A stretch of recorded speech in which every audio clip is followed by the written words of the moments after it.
Good afternoon and welcome to this business meeting of the California Citizens Redistricting Commission. Today is Wednesday, October 20th, 2021. My name is Sarah Sedwani and I'll be serving as your chair today. And later we'll be joined by our vice chair, Commissioner Antonio Lamans. Before we get started, I'll ask Ravi to please take the roll. Thank you, Chair. Commissioner Sinai. Here.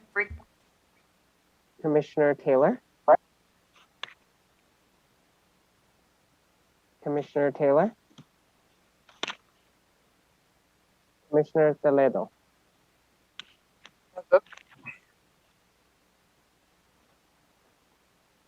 Commissioner Turner.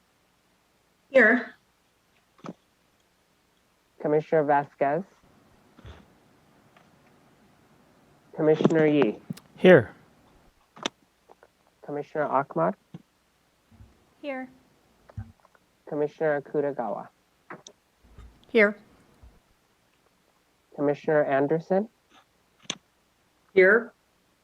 Commissioner Fernandez. Presente. Commissioner Foranshari. Here. Commissioner Kennedy. Here. Commissioner Lamans. And Commissioner Sadwani. Here. You have a quorum, Chair. Thank you so much, Ravi. Before we get started today, I wanted to point to the schedule, which is posted in today's handouts for today. We will begin. I wanted to specifically note a few changes to our typical schedule. First, given the enormous amount of public comment that we've been receiving and public input on our line drawing process, we're going to reserve public comment for the end of today's meeting, just to make sure that we can get through all of the pieces of the meeting and that we can make sure we have enough time for public comment. We'll start off today with directors' reports and subcommittee reports. At 2:45, Karin McDonald from the Q2 line drawing team will join us as we debrief the visualization process thus far and talk about changes as we move forward in this process. At approximately 5 p.m., we'll anticipate taking maybe about 15 to 20 minutes in closed session and finish up any additional business before we move to public comment at the end of the day. So please note that schedule, which is posted online. A few other general announcements that I wanted to make. First, I know we've received a number of inquiries about our district map input meetings, which will be held later this week on Thursday, Friday, and Saturday. We're very excited to be welcoming the public on those days to share with us their ideas for district maps. We worked long and hard on our process to ensure that there was an equitable opportunity for people to present those ideas, those district ideas. We discussed this back in September, I believe it was on September 23rd, in which the Commission reviewed a number of recommendations provided by the line drawing subcommittee and adopted a fair and equitable process for submitters to provide such submissions. As a reminder, those were based on submissions, not on individuals, not on organizations, and we did that specifically for the purposes of equity. So we wanted to just uplift that message and ensure that even if you didn't get a time slot or multiple time slots, if you may have wanted them, that there are a number of ways to continue to submit your information and your district ideas to the Commission. You can most certainly use the online tool that we have created or send via email, or on our website we have a submission form where you can submit to us even during today's meeting as well. So we encourage public comment throughout this process. That being said, I wanted to also just note that we have been in a process of visualizations. We do not have any draft maps yet. We are simply thinking about what are the possibilities. And I know Commissioner Kennedy wanted to say a few words about that process. Commissioner Kennedy? Thank you, Chair. Yes, I did want to take a moment to address, in general terms, some of the feedback that we've received on the visualizations that we reviewed last week. The visualizations were the work product of our mappers based on broad parameters established by Commission, things like keep cities together, as well as input from our VRA attorneys and public input through our community of interest input sessions, email and postal mail, as well as the Draw My CA community tool that was released earlier this year. As the chair said, these are not maps approved by the Commission. We are still several weeks away from that point.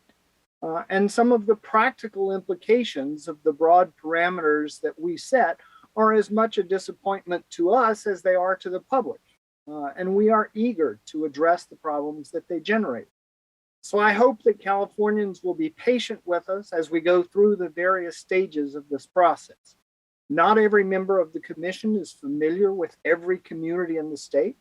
We've tried to learn as much as we could about the state's communities, but the pandemic has not allowed us to do as much as we would have wanted to in this regard. You are the experts on your community, and we continue to rely on your input to help us find the best way forward. We really do appreciate any and all constructive input into this process as we work to deliver the best possible redistricting plans to the people of California. We are not the enemy. We are not seeking to disempower any community, though we all must recognize that redistricting involves trade-offs. We're seeing those trade-offs as we discuss these visualizations. And we're not seeking to empower ourselves as legislators in many states do. We are a diverse group of Californians doing this work on your behalf, working within the limits of the constitutions and laws in place, doing our best to put the voters first, not those already in office. Thank you, Chair. Thank you so much, Commissioner Kennedy. Are there any other general announcements from commissioners or staff at this time? All right, seeing none, we will move on in our agenda and begin with director reports, starting with our executive director, Alvaro Hernandez. Thank you, Chair, and good afternoon, commissioners. I want to go ahead and start today by introducing a few new staff. First, I wanted to introduce our new budget officer, Terry Aceta. She joins us from the Franchise Tax Board, where she was a project manager and the advocate trend specialist in the Taxpayer Rights Advocate's Office. She managed the day-to-day activities and was responsible for tracking the Advocate's Office budget, tracking expenditures, preparing budget reports, and budget drills as needed. Terry is a graduate from Sac State with the BA in Communication Studies. She brings strong leadership and communication skills. She is a great problem solver and has extensive experience working on a fast-paced environment that has changing priorities like this commission. So I wanted to introduce you to her, Terry. Hello, everyone. I just wanted to say that I'm super excited to be here, to work with all of you, and to contribute my skills and abilities to help you do this very important work for the state of California. So thank you very much for the opportunity to join the commission. Thank you, Terry. I also wanted to take this time to introduce some additional folks that have joined our data management team. Looking to see if our data manager, Tony Antonova, has joined us. Hey, Tony. You can introduce the Hi, team Alvaro. members. Hi. We're very excited. We have two new members joining the data management team. Karina and Madison are going to be helping us with the data digitization and ingestion, along with things in the office. Madison, would you like to introduce yourself? Of course. Hello, my name is Madison. I'm currently a junior at Pomona College, majoring in public policy analysis and minoring in Spanish. And I have a bit of background professionally in political organizing work and local government community engagement, and very passionate about this process and excited to be part of the team. And Karina, would you mind introducing yourself?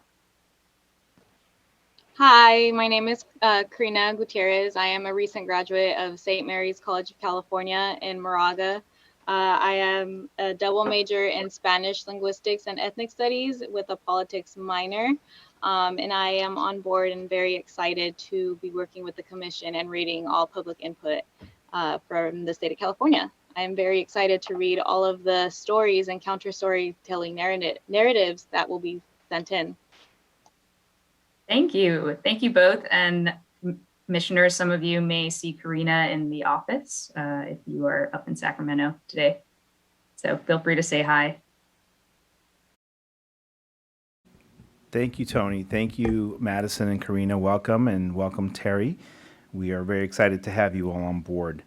So thank you for that. Now I'd like to move on to a couple of new things that we have to talk about today.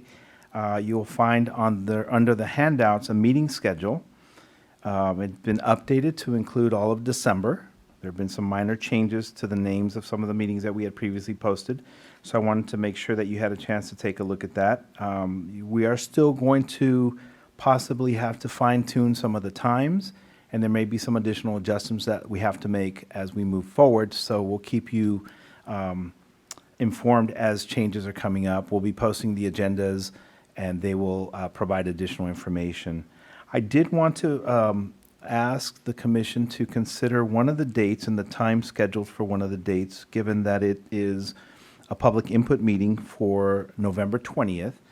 It's a Saturday event, and we have it scheduled from 3 to 8. And I was wondering if that could be changed or moved to earlier in the day, given that in the past when we've had Saturday events, we have a lot more participation and engagement earlier in the morning than we do in the latter part of the day. So I was hoping that we could consider moving that to an earlier time.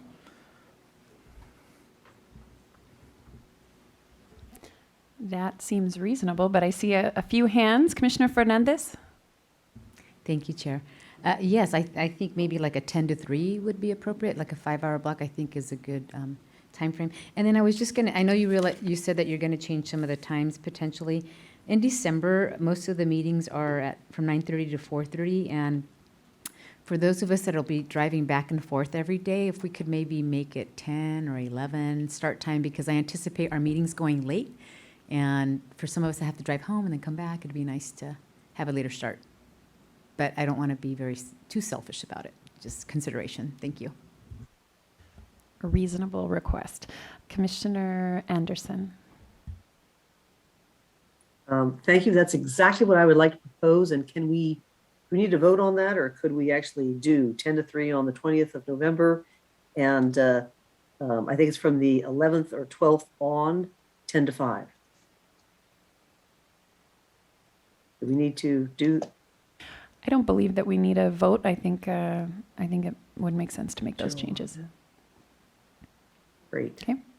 Thank you very much. Perfect. So I'll go ahead and repost those, the updated schedule for everyone to have. Are there any other questions in regards to the schedule?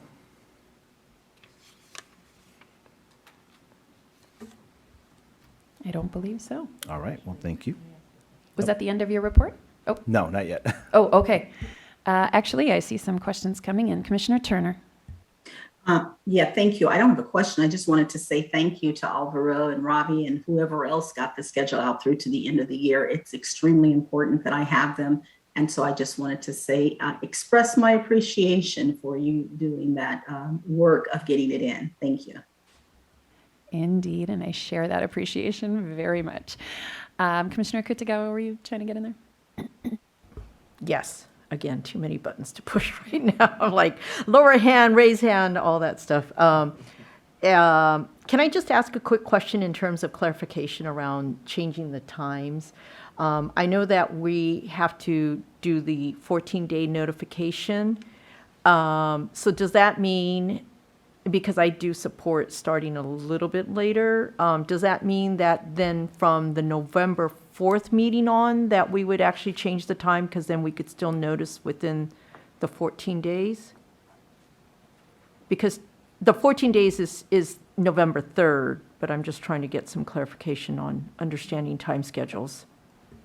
That's right, Commissioner Kitagawa. We would try to do it within the 14 days, and the executive director and I are definitely making sure that we hit that mark.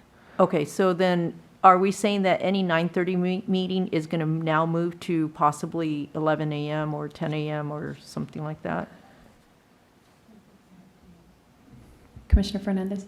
Yeah, that was not my recommendation. My recommendation was for the December meetings, like from the 11th through the 19th, where they all start. I'm just anticipating long nights. So those were the only ones that I was recommending that we possibly change. Oh, okay, okay. Thank you. I guess, can I just then add on that, could we consider that for even the November meetings? Because I think we're finding that times are taking longer, and so even if it's to start at, say, yeah, I think maybe an 11 a.m. start would be good, just in terms of those whom, whether it's in LA or whether it's here, I think just being able to avoid some of the traffic too, especially if we're going to be looking at later nights too. Yeah. Perhaps, Director Hernandez, perhaps we could take a look at them offline, and I'm happy to work with you to make those kinds of adjustments. That sounds like a perfect idea. Thank you. All right.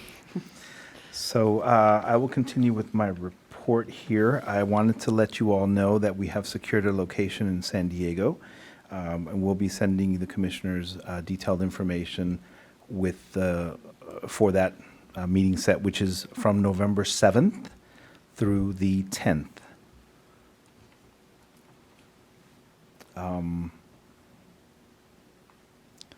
The other thing I wanted to mention as we're moving forward with some of these meetings, we're moving them back should we need to go longer. If we have them at 8, that puts us at, let's say 2 hours later, we don't end till 10. If we go till 5, then, so those are some of the considerations that I'm looking at, because we do have vendors, our videographers, ASL folks that we have to kind of coordinate with. So I am going to suggest that we have hard stops, if at all possible, for these meetings. I know that public comment goes sometimes longer than we anticipate, and we can make adjustments at that point.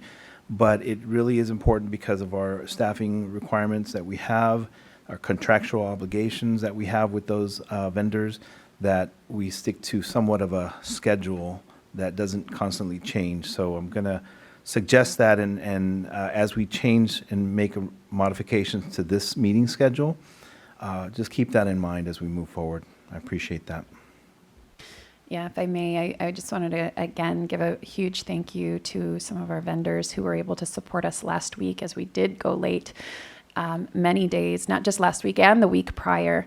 I think it does put a huge burden on much of our staff, so I definitely want to uplift that message, Alvaro. Thank you.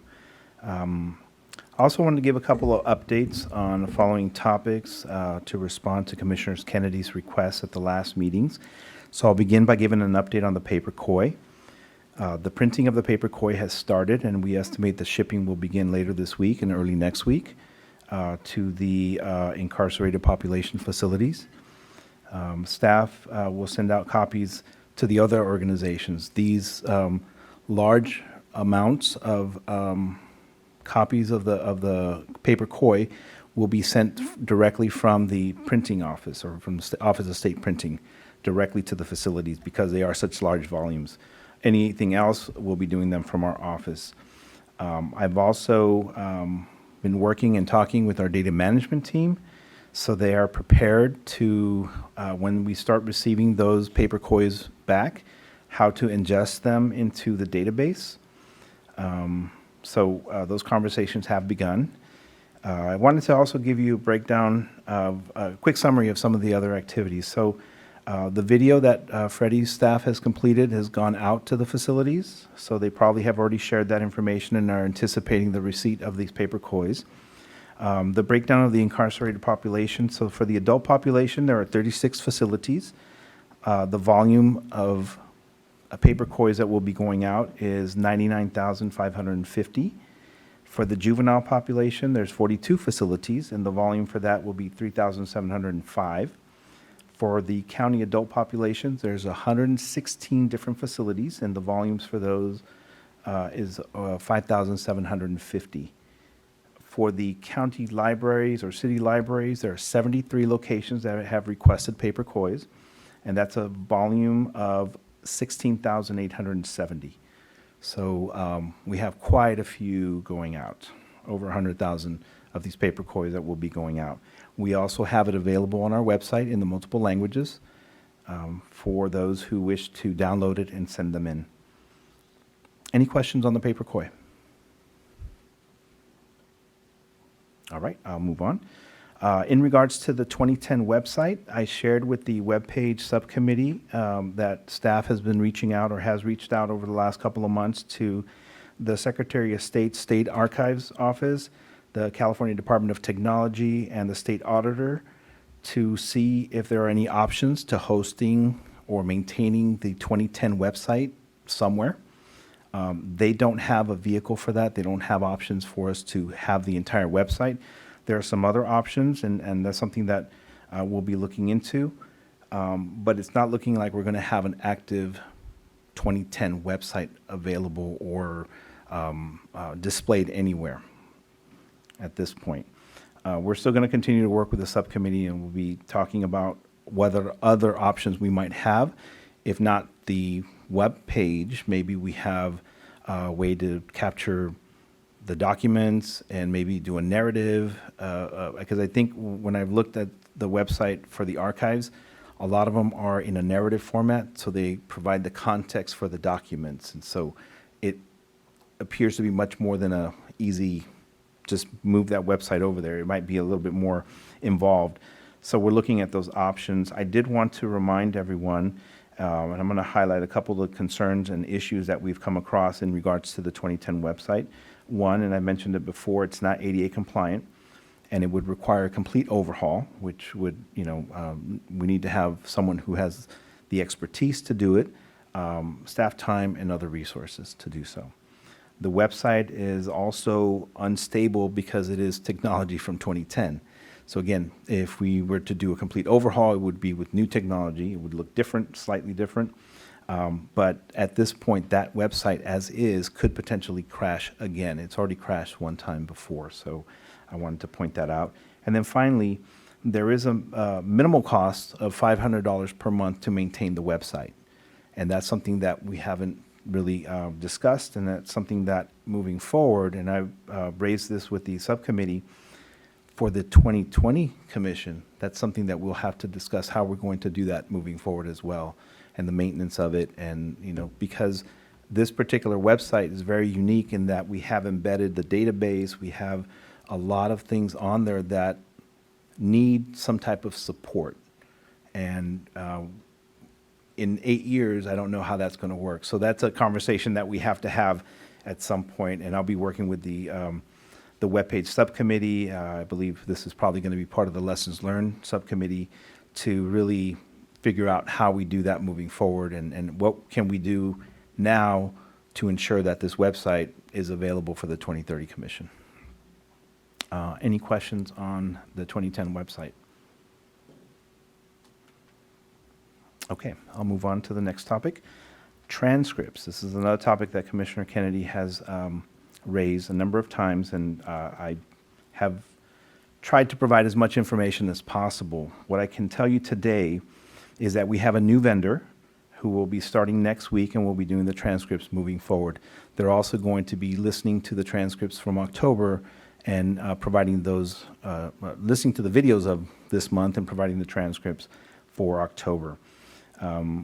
We are also working with our previous vendor to provide those transcripts that have not already been completed.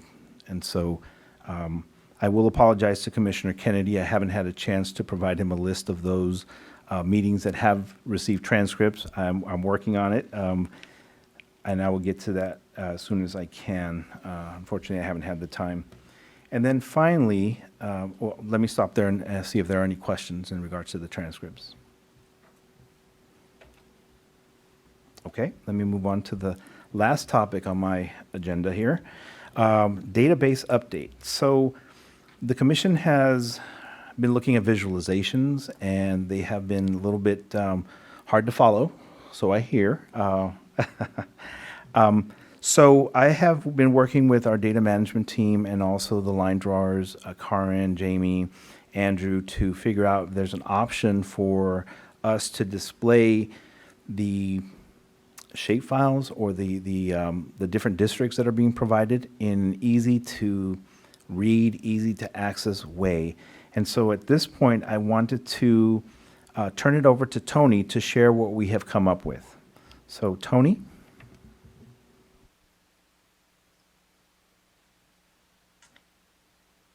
Hello, Commission. I would like to share my screen to share with the Commission an exciting interactive map that the data management team was able to put together using the shape files created by Q2 and Haystack. Paul, our data analyst, is very adept in creating and designing maps, and so this is his work I'll be presenting.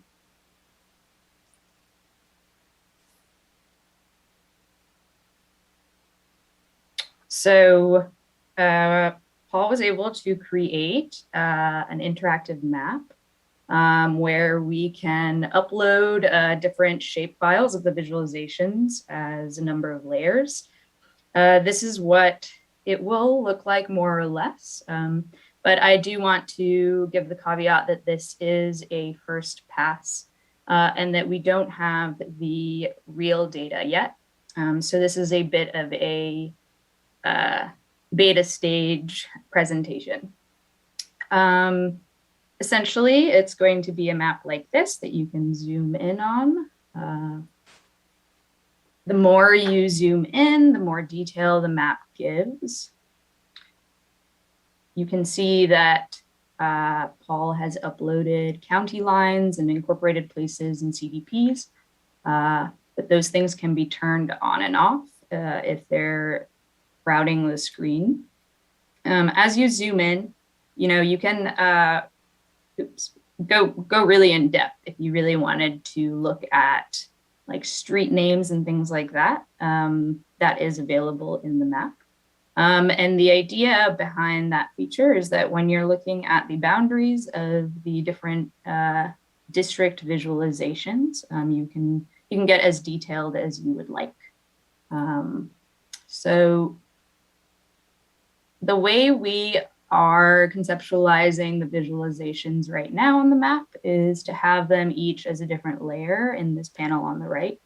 Right now, we've uploaded some dummy data of assembly districts and state senate districts here. And these are going to be layers that you can turn on and off and play around with, zoom in on, and so forth.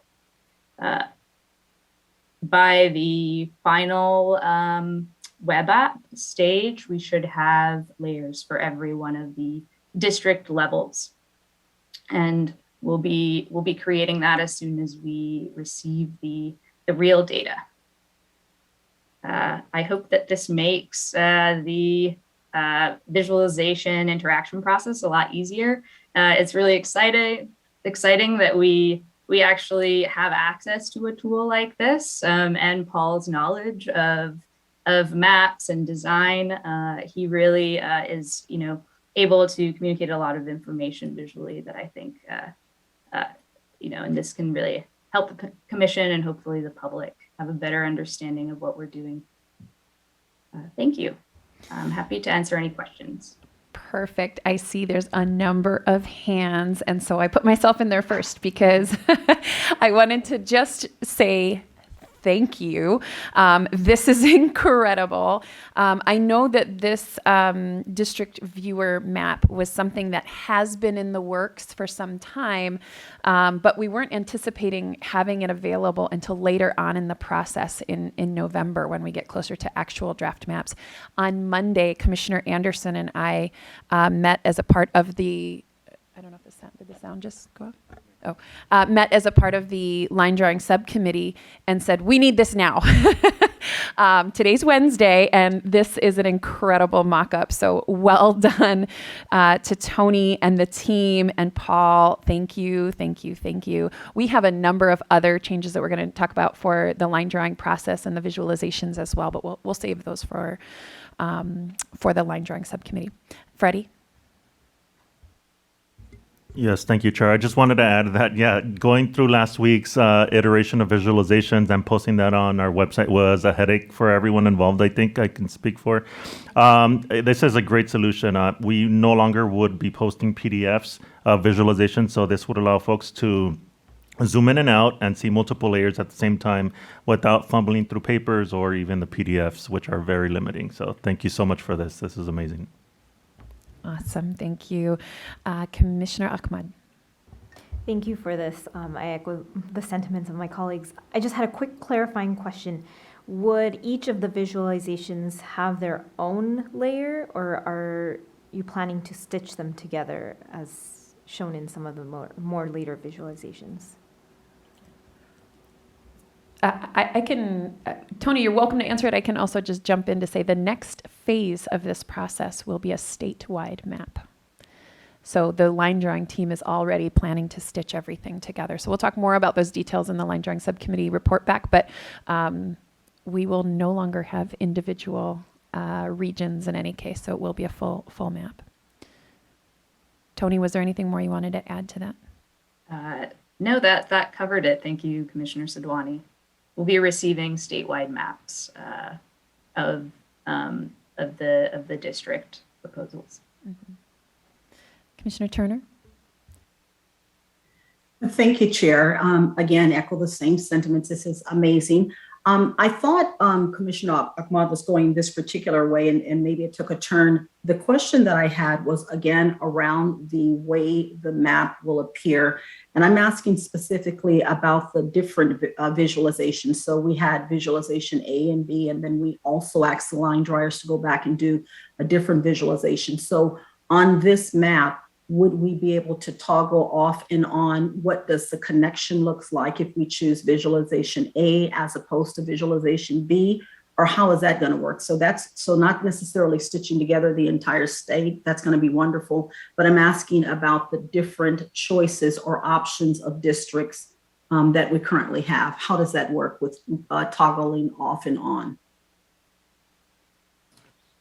From what I understand, we're going to be receiving one visualization for each district level. If we do receive multiple variations, then each one of those will be a different layer that can be toggled on and off, yes. Mm-hmm. And with that, will the tool, will the new district viewer map, will it have an opportunity to show where there are either gaps in what has been submitted or if there is overlap? And part B to that, does it tell you the count, or will we retain that somewhere else, the total population, or will we retain that somewhere else? So as far as the web app functionality, we do have the option to add metadata like population for each one of the districts. And so you can see here when you click on each proposed district, a little pop-up shows up and we can populate a number of different statistics here. Whether or not in this kind of first iteration of this we'll have that will depend on what is in the data that we receive. I think the line drawers are working to put together all of the shape files and send them our way. And until that process is finished, I'm not sure what statistics will be embedded in the data there. I'll just add a couple thoughts here. So Commissioner Turner, in terms of visualizations A and B that we saw last week, it was not the intention to go back and take the time to upload that here, largely because we've already given feedback on that and we've given additional direction on the changes we'd like to see. So right now, to save the resource of time, we're working towards next week. There's pros and cons to that, but next week the anticipation is that there will not be a visualization A or B. There will be one assembly map, one Senate, one congressional that we'll be working off of. They will be visualizations. It is not a final draft map, but it will just be one that we start working off of. So that's what would be loaded on there. And I think if there's requests for additional pieces, so for example, I think members of the public have requested such a map that might have current assembly or current congressional districts or something. I think that's something that we could potentially explore, just so that we can make those comparisons if we wanted to. But that is my impression on that. And Karin McDonald will be here at 2:45 and can certainly help answer more of those questions regarding the CVAP and data. Did you have a follow-up? It looks like you have a follow-up. Yeah. You're on mute. Oh, I hit it. It didn't take it. Thank you. I do have a follow-up, and it may or may not be for Tony in the map, but it just does make me wonder, coming out of the space. I do know that there were comments and suggestions on the visualizations based on the other commissioners, that some preferred A, some preferred B, and now we've received input that liked A or B. And what I think from a process perspective, we didn't necessarily take the time to do or did not do was to then kind of discuss together which one collectively do we want to put forward to the line drawers to pursue. So it does make me wonder what this next process will look like when we get one or the other back, and if we've actually gained forward momentum, or if there'll be consensus in what is being presented. So I just wanted to name that. I think that's a really valid point. And I'm going to say, let's hold on to that, if you don't mind making a note, because I think when we have this conversation with Karin, I think she'll be able to give us a better answer than I would be able to at this point. So I think let's hold that question for 2:45, and let's certainly plan to come back to it if you don't mind. Commissioner Fernandez. Yes, thank you, Chair. And thank you, Tony. This is wonderful.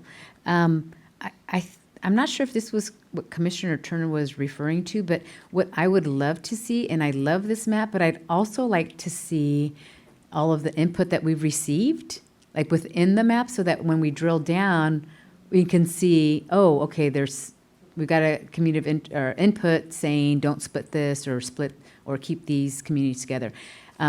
Because right now it's a little bit challenging for myself, and maybe the rest of the commissioners, it's not an issue, but to have to look at how the maps are drawn and then go back to our database and then try to compare the two. It does get a little bit challenging, and plus with our timeframes in terms of the maps only coming out like the day before and then trying to review all of that information again. That's what I was kind of hoping for, and I wasn't sure if this was what Commissioner Turner was referring to in terms of gaps, because then we could see some of the information that we do have versus maybe don't have. So I don't know if that's beyond the capability, but it'd be great if we could do something like that. Yeah. Hopefully I made sense. Thanks. You made perfect sense, and I would love that too. I don't know, Tony, do you have thoughts on feasibility? Yeah, thank you for that suggestion, Commissioner Fernandez. That's a really, I mean, that would be very helpful, I think, to do. I will have to think it through with the team to see how possible it is to connect the feedback to the map. It's definitely something that's technically feasible. The connection part, the linking of the feedback to the actual districts that it's talking about, is the piece that may take a little longer. That'll require a bit of a manual touch. But I love that idea. So I will think it through and try to give you all an update as soon as I have one. You're just so amazing, Tony. That's why we think it's doable. Thank you. Commissioner Sinai. Thank you. First, I want to say, Tony, your face just lights up, and it makes me so excited that you get as excited as we are. So Commissioner Turner and Commissioner Fernandez both have touched upon what I wanted to say, which was, ideally,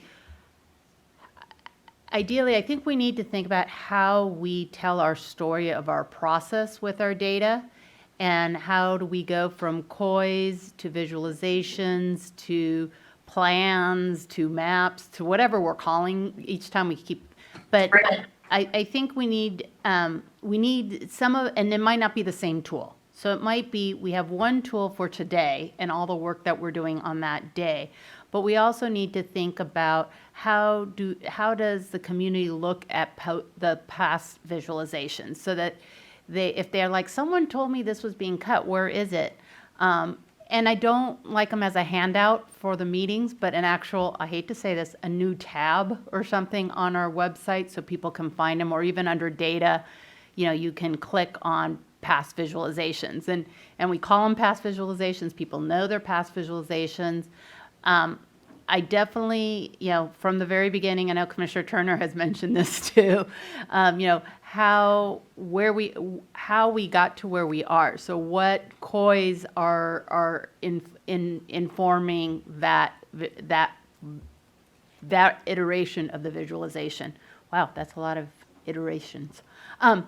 Or whatever the right word is. The second thing I wanted to say is, how are we digitizing all the input we got on Monday? Because those were communities of interest as well. Some of them were on the actual visualizations, but sometimes it was people who called in for the first time.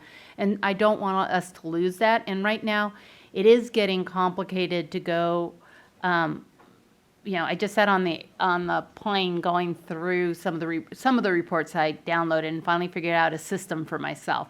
But how to keep track of, even when we look at the visualization or the map or the date, whatever we're going to call this. We have so many buzzwords.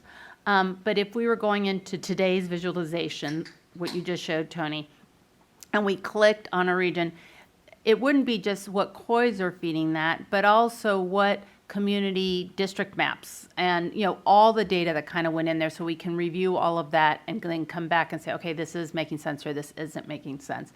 And it might be by region, I don't know, but that to me is where I'm getting a little overwhelmed of all the little scraps and pieces of information. I feel like a hoarder of data, but not an organized hoarder. I like to be more organized, and I want to be able to let the public know we're hearing them, and I want to feel like I've heard them and I'm processing what they said in an organized, systemic way, and be able to say, and understand and say, you know what, that's not going to, this is where our conflicts are. We don't always know where our conflicts are because we're moving so quickly right now and our data is in different places. Sorry, that was a mouthful. I think that was really helpful. And I think one of the things I keep telling myself is this is like a sausage making process, and it's messy and it's in full public view, and there's lots of pieces to it, and we got to get our hands dirty and pull up our sleeves. And I think that's a part of it. And I'm also just incredibly amazed by the technology that we do have available, especially in comparison to 10 years ago. They were also receiving thousands of submissions, and I think much of that was just being held in an Excel spreadsheet. So I think we're definitely advancing this process. Not perfect yet, but I think a lot of great ideas there. So thank you. Commissioner Anderson. Yeah, thank you. I really appreciate this, Tony and Paul. I see is online now. Thank you. And it's great. We'd love to do it, and there's so much that ultimately we could do. But I do want to have to say, we've got over 4,000. I think it's COI inputs, and because we asked this of the line drawers at first, and unfortunately, their software, if you put all those layers on and all the other layers on, the software crashes. And so this might be just as a map. We might be able to do this, but we might have to do it like only certain numbers at a time or something like that. And I know Tony and Paul will look at that and see what we can do in terms of, you're not trying to do all the bells and whistles with map, the software the line drawers are doing, which gives you all kinds of other information as you're going along. And hopefully that would be wonderful. But I just want to kind of give us all we also have to put it on our website. And so there might be some constraints with, just straight bandwidth on it. Hopefully not. And I think it'd be wonderful what we can get on there. But I kind of want to brace ourselves in terms of we're not quite like, the Avengers when he's throwing the stuff up in the air and we're, doing it this way. We're not quite there yet, at least not budget wise. So, but thank you very much for all of this. It's great. And what you can do, we're really, really going to appreciate. Thank you for that. Commissioner Fernandez. Yes, thank you. And I wasn't sure when to talk about this, but I'm just going to bring it up now. And it's probably not so much for Paul and Tony, although you're so incredible. Well, it might be for you as well. But the visualization feedback that we're receiving, that is real time, as well as district map input, as well as public comments during our meetings, my recommendation and my request is that, although right now it's like the visualization feedback is on a different, it's still on our database, but on a different, I don't know what you want to call it. I think they should all be transferred as an input so that we have it all in one location instead of different locations, because they are all input. Regardless of them saying it's a bad map, it's a good map, it's all input and should be identified as such. And also, like I mentioned, the meetings we're going to go into the next few days, those maps should also be considered as input and should also go into our database. And I believe that's why we've hired some student assistants, and if we need more student assistants, because for me personally, at least having everything in one location and not having to look at 3 different things plus all my notes makes it easier as we move forward. Thank you. That sounds great. Thank you. So I think that's a really helpful suggestion that both you and Commissioner Sinai have raised here about making sure that we're capturing public comment or public input on the maps when it comes in. So for example, Monday we had over 60 callers. So Alvaro, perhaps we can work offline to make sure that that's happening with the data management team and being loaded into the COI input database. Yep. So my understanding is that the information is being captured in our database. What you're seeing in that grid view is just the view of that information that has come in through there. It is all still within the database. It's just a different view that we have available for you. And part of that was, I believe you've requested to kind of break it out into different buckets, I guess you would call them. You don't want them all mixed up because then you can't decipher which one is which. So you have the paper, you have the COI, I keep saying paper, you have the COI information, then you have the visualization feedback, we'll have map feedback, all of it which will be captured within the database as well. Now, we can look to combine it. I don't know. We'll have to look and see how we can present that information all together, all at once, which is what I'm hearing, that you want to have it all in one place. We'll have to look and see what we can do and how we can do that so that you have all the information and you can better use it all in one place. So we'll go back and brainstorm on that and see what we can come up with. But I welcome your suggestions. I appreciate your comments, and I'm glad that you like what you see so far. And as we have done before, we'll continue to try to impress you. Thank you. You've been doing a good job. Commissioner Fernandez. Yes, I do realize that the visualizations, they're all in the same database, but if we're looking at a specific area in California, if I go into the visualization feedback part of it, it doesn't tell me what part of California the feedback is, versus on the input one, you can actually drill down to the map and it'll show you. And you can drill down and you can actually sort it by area. Like if I wanted everything that references Yolo County, then I could bring that up. So it just makes it more challenging to have to go through every single visualization to try to sort that out. I see. So I think the request then is for the data management team to go through that live feed and use some tags, right? Whether those are county tags or other racial tags or economic tags or whatever tags that we had and established in the other side of that database. Commissioner Sinai.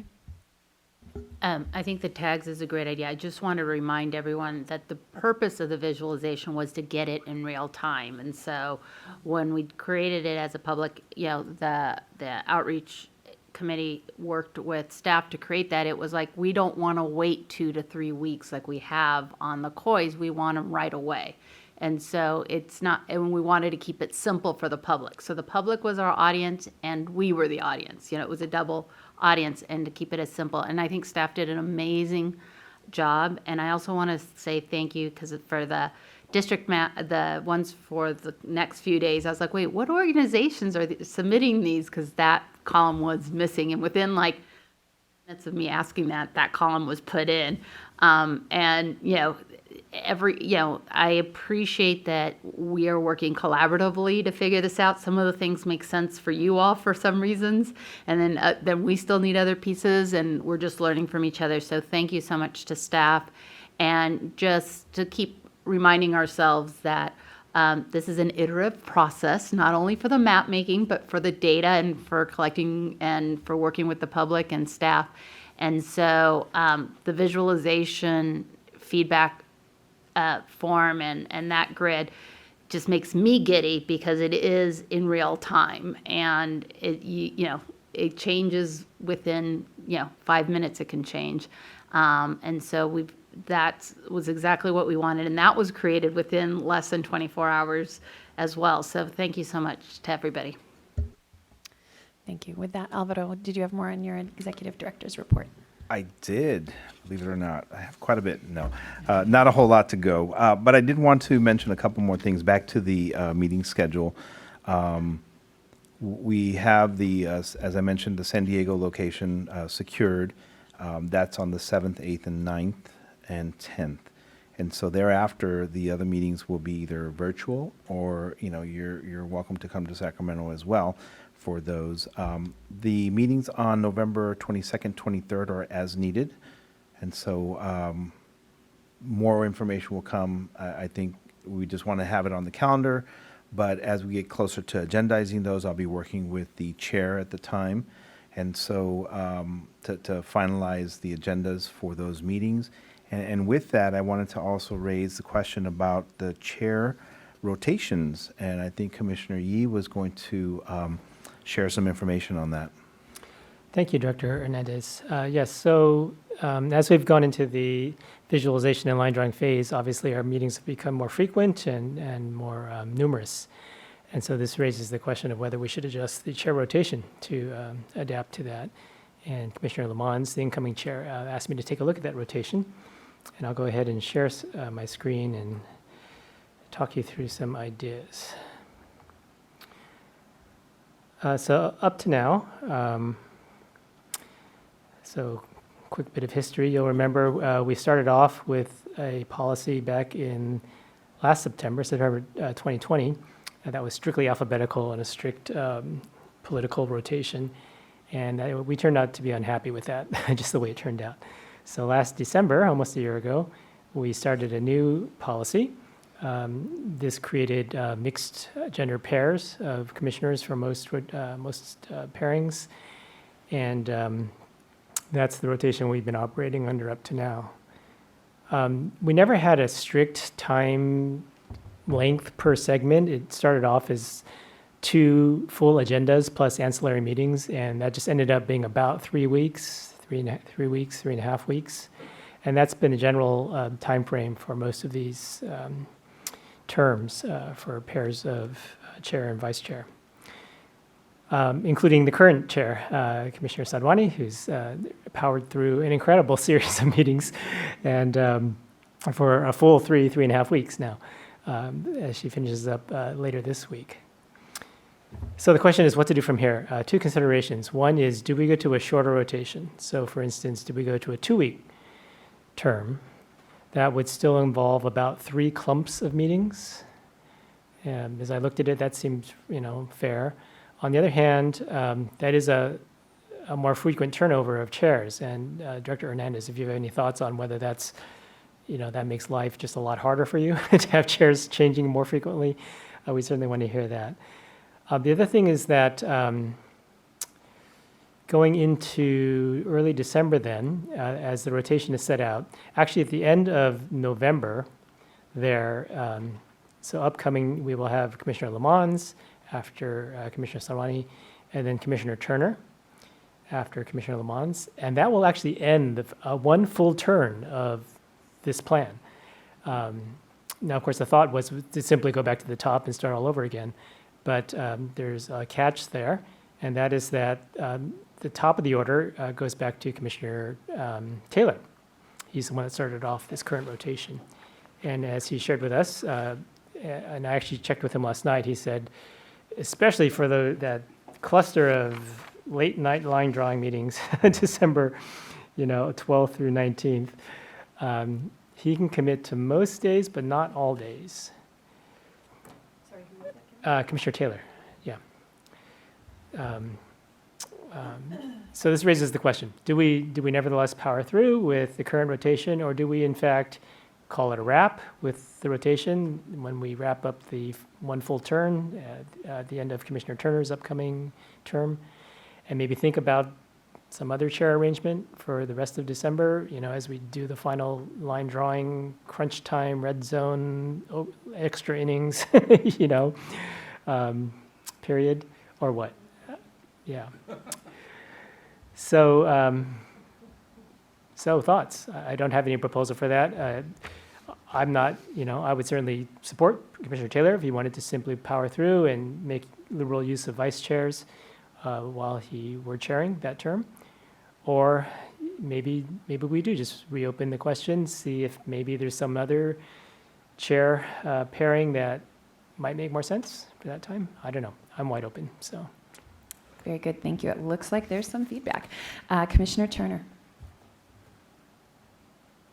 Yes, Chair. Thank you, Commissioner Yee. I love any iteration, shift, or change that would have me not chairing next. So I love it. I'm like, let's start. Oh, wait, did he say after me? No, how about could we consider something before me? Yeah, I think there are those individuals that just love to chair, and I think we should give them every opportunity. So one full turn of the rotation would be after you, Commissioner Turner, but there's actually absolutely nothing to prevent us from reconsidering the rotation at any time. So, and you have certainly served ably in the past. So. That's right. We love your leadership, Commissioner Turner. Commissioner Kennedy. Thank you, Chair. I would be perfectly happy with Commissioner Taylor chairing those that he's on there for, and to the extent that he's not available, that is why we have a vice chair. So I'd be perfectly happy with that. Thank you. I would agree with that in general, and just I will note that throughout the time that I've been chairing, I've really appreciated both Commissioner Toledo and Lamons supporting that process. I think that we do have to remember that we are humans, we have other lives, we have other responsibilities. So I definitely second that, Commissioner Kennedy. Commissioner Taylor. Hi all, and please forgive me for being a little bit camera shy as I'm in the parking lot of my job, but attentive and here and engaged. That being said, I find this a wonderful experience. I would look forward to the opportunity to chair when my turn comes. I believe that's part of the team that we put together, and everyone pulling their weight to the best extent possible. To that, though, I would, in full disclosure, I would not be available for every single one of those days, especially as we got to a point where we might be meeting 5 or 6 times in a given week. So I know that I would not be able to chair each and every one of those events, although I'd be able to plug in at some time during those days. So I appreciate the words from Commissioner Kennedy. If vice chair and we decided to go that route, I just would need the support of my vice chair during that given time. Thank you.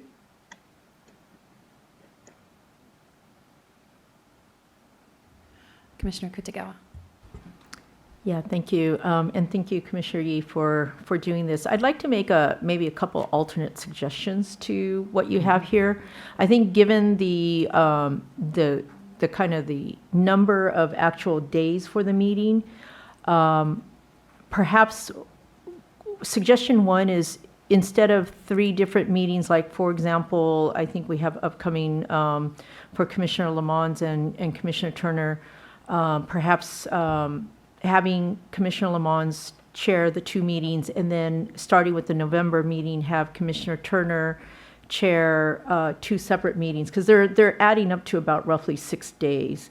And then what that could do is then it will bring up then Commissioner Taylor, so that he is not having to chair that longer stretch.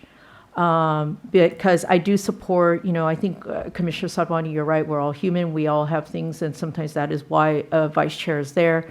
And, the vice chairs that have served in place of chairs when they cannot be available for either a portion or an entire meeting is I think, why we had this. And so I guess with my suggestion, I'm just thinking then we would at least then bring Commissioner Taylor up so that he would actually be out of that range of that longest stretch. It would then bring Commissioner Toledo into that long stretch. But it may then be possible. I also want to note, Commissioner Yee, I think we should just keep with the current cadence, because I know that even though our maps are due on December 27th, I know that our work does not complete or is finished, and that there will be continued meetings to follow up even after this. And so I think if we look at what those meetings afterwards are and continue the cadence, I think it just keeps things simpler, and it's just one less thing that we have to try to figure out what are we going to do in terms of establishing who's going to chair what meeting. So that would be my suggestion, is that we just continue with the rotation as you have established it. Thank you. Thank you. Commissioner Sinai. Thank you. Commissioner Turner, I want you to know I did hear you, and you shouldn't feel like you if I think one of the first things we need to do is really ask who still wants to chair, and not make anyone feel bad for not wanting to chair. I think we're all pulling our weights in different ways, and we have different strengths. I've only chaired when we had public input sessions, and people have asked me why I've never chaired, and I can't even tell you why at the last minute I decided not to chair meetings. But I can tell you that I definitely feel like I've pulled my weight, and I've done a lot of work in other ways, and it was a more productive way of using my time than me chairing.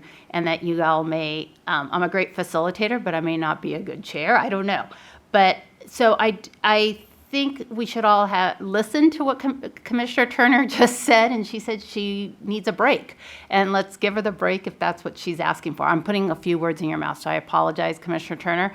But I think that the first step is doing it the way we started, and say, is there anyone who doesn't want to chair between now and the maps being submitted? Please send your name to Commissioner Yee, and then we look at it and we create it from there. But I don't feel like people should feel like they have to chair to be pulling their weight. Thank you. Commissioner Fornashari.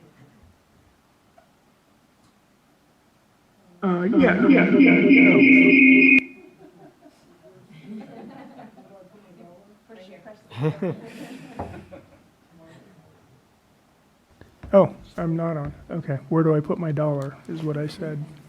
So let's see.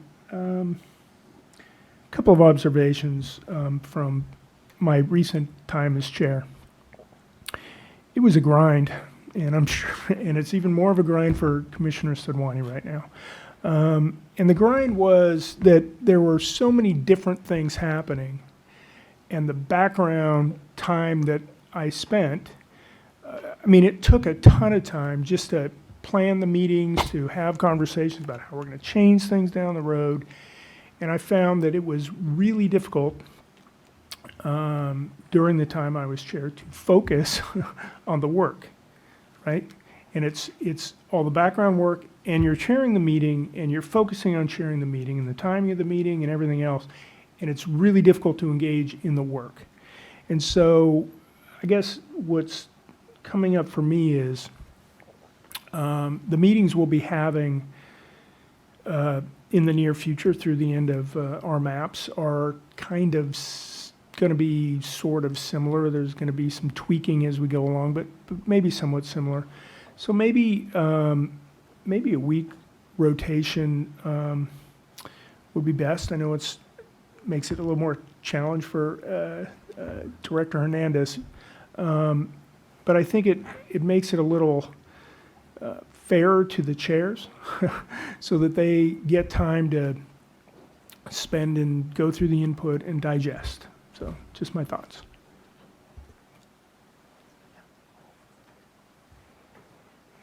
Commissioner Anderson. Thank you for that, Commissioner Fornashari. I appreciate what everyone's been saying. I actually had a really specific thing I was going to say.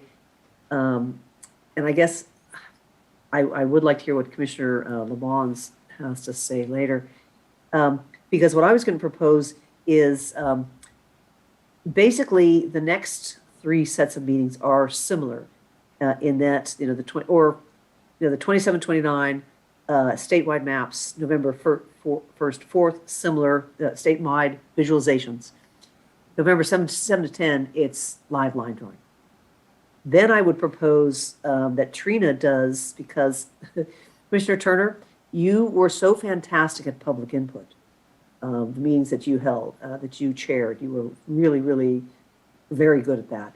And the 17 through 20 and the 22, 23 are public input. So I was thinking if you chaired those, that would be amazing. And then Commissioner Taylor would take over, similar to what Commissioner Akutagawa said, the November 29 to December 2nd, which is reviewing the material, and then the December 6 through 8, do those two meetings as chair, and then have Commissioner Toledo the 11 through 19, and possibly the remainder, and I'd be his vice chair. So that's what I was going to propose. I understand what Commissioner Fornashari said in terms of it's entirely too much. I'd like to hear if those people really don't want to do it. Well, certainly then I'd like to hear about that. Thank you. I added myself to this lineup here because I did want to piggyback a little bit off of Commissioner Fornashari and just note that in chairing this past several sets of meetings, it is very difficult to engage. And I've often found myself in the evenings working on the changing schedule, which changed every single day on every single meeting, the demands of commissioners and staff of when they are going to be at meetings and when they're not going to be at meetings, and can you rearrange this so that I can be there at this discussion? And that all takes a whole lot of time behind the scenes. For that reason, I actually want to put out something totally different. In our COI input meetings, we had different people running them each and every day. I think when it comes to line drawing meetings, one of us could each take a day to run those meetings. I think once we're working off of an actual statewide map and not these visualizations, it will become a little bit more formulaic. It's already becoming a little bit more formulaic as we're moving into this process. And that way on any given day, people can engage, people have the time to kind of do the homework that's also necessary. And you're only away from that really for one day at a time.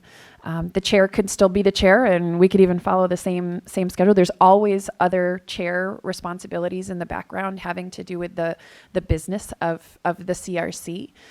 So certainly there could still be a chair, and they could be really important in putting this together, but that would be one of my recommendations. I see a number of hands here. Let's take them. I'm also getting the sense that we're not moving towards any consensus here. So I see Commissioner Yee collecting a lot of ideas, and I'm going to say let's take the hands that are up, collect those ideas, and Commissioner Yee, if you want to come back with some recommendations for us at the next meeting, I think that would be reasonable, because I don't think we're going to come to a consensus at this point in time. And we're still only on the executive director's report, and I think we promised we would not go over for Christian today. So with that, Commissioner Toledo. I just wanted to say that that I would support the commission any way that it is needed in whatever capacity. So I'm very flexible, and I did clear my schedule for the month of December, knowing that it was going to be a very busy schedule. So, and I know in terms of staff, there's still the staff function that happens, right? And the need to have at least one to have a chair for the staff in the background, whether it's in the virtual setting but behind the scene, there needs to be. Yeah, thank you. Great. Commissioner Turner. Yes, thank you for that. I'd like to thank Commissioner Sinai for your kind words and what have you, but for all of what have been said. There certainly is, and I guess for the public, and my point is there, I understand and I remember that there is a lot of background and homework, et cetera, work to be done, in addition to just any commissioner with the research. And for those of us that are bivocational and trivocational, it just does get to be a real time crunch challenge to be able to feel like you're coming into the space prepared. And so that's a challenge that I have. Though chairing is not a passion, I certainly am not opposed to it. I like to have fun and have a good time, so I'm going to make it my own, regardless of when I chair or not. So I just want you to rest in that. And though I appreciate the sentiments and your words, Commissioner Sinai, for hearing, just again, if there are those, and because there could be, that's like, oh no, I love sharing. I want you to have your way. And outside of that, I certainly will fall into a rotation and just recognize that, again, I haven't been able to carve it out as the only thing that I'm doing just yet. And so it just gets to be a challenge. So that's all the parts that I want to say. And I love what Commissioner Anderson suggested as well as shortening the sessions depending upon the havoc that wreaks with our staff. That sounded to me to be something that was pretty doable. Okay, so I'm open and flexible. Just be prepared to receive me if indeed I'm going to do this with zero sleep. Thank you for that. Commissioner Kutagawa. Yeah, thank you. Well, first off, I will just say I think any of the ideas will work. So, Commissioner, whatever you kind of calculate is going to work best for all of us. Then I think, I want to add myself to the group that is just flexible, and we'll just go with whatever works best. I do want to just maybe build upon a couple ideas. One that Commissioner Fornachari said, and what you, Commissioner Sadwani, said. I hear what Commissioner Fornachari is saying about just, the amount of work, and it got me thinking that perhaps, whether it's one time or two times, I think that's what I proposed earlier, whether it's 2 meetings or 1 meeting, either one I think would make sense so that it does free up the person who is going to chair, because even if you do the rotation that you suggested, Commissioner Sadwani, there is still the business of being the chair. And given how much busier it's going to get, it may be just the most viable way to ensure that we balance equal participation of the commissioners, but also making sure that there's someone who's continuing to usher the business through together with the staff. With that said, I think maybe building a little bit upon what you're saying, Commissioner Sadwani, the thought I had was, as we go through different visualizations, and there's certain areas where, for example, if let's say Commissioner Lamont is chairing, and the day maybe where we focus on Los Angeles, maybe he just asked Commissioner Turner to step in and chair that meeting so that he could be a more active participant in that conversation, because regardless of whether you're the chair or you call yourself the facilitator, your role is to be the kind of removed party, and it's hard to participate because you're watching everybody else. So maybe on those days, that's where it makes sense that a flip does happen, where, the vice chair takes the role of being the chair, so that then Commissioner, I'm just using him as an example, but even vice versa, where like if Commissioner Turner is chairing, but the focus is on the Central Valley, it would make sense to have her then step back and let her vice chair step up so that she could be fully participative. Because I think we all have our deeper knowledge of some of the areas, and some of us may look at it and say, I don't know enough to really be a more full participant. I could have my thoughts, but that may be a way to ensure that equal participation. Thank you. Thank you for that. Commissioner Fernandez. Yes, thank you. And I love your recommendation, Commissioner Kutagawa. I like the going back and forth. I think that would solve and make us all feel that we're participating fully. Again, I want to reiterate what Commissioner, I think it was Fornashari, said. It's not so much to chair a meeting, it's to be responsible for everything that happens outside of the meeting.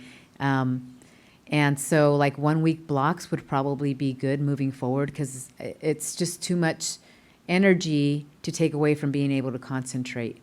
So if we rotate every week, I realize for staff that might be a little bit challenging, but you know what? We're all so easy to work with, so that shouldn't be a concern for you. I don't appreciate you laughing, Director Hernandez. We're basically interchangeable. Yes, and I like the idea of just passing the baton. It's like, oh, today we're going to concentrate on Northern, okay.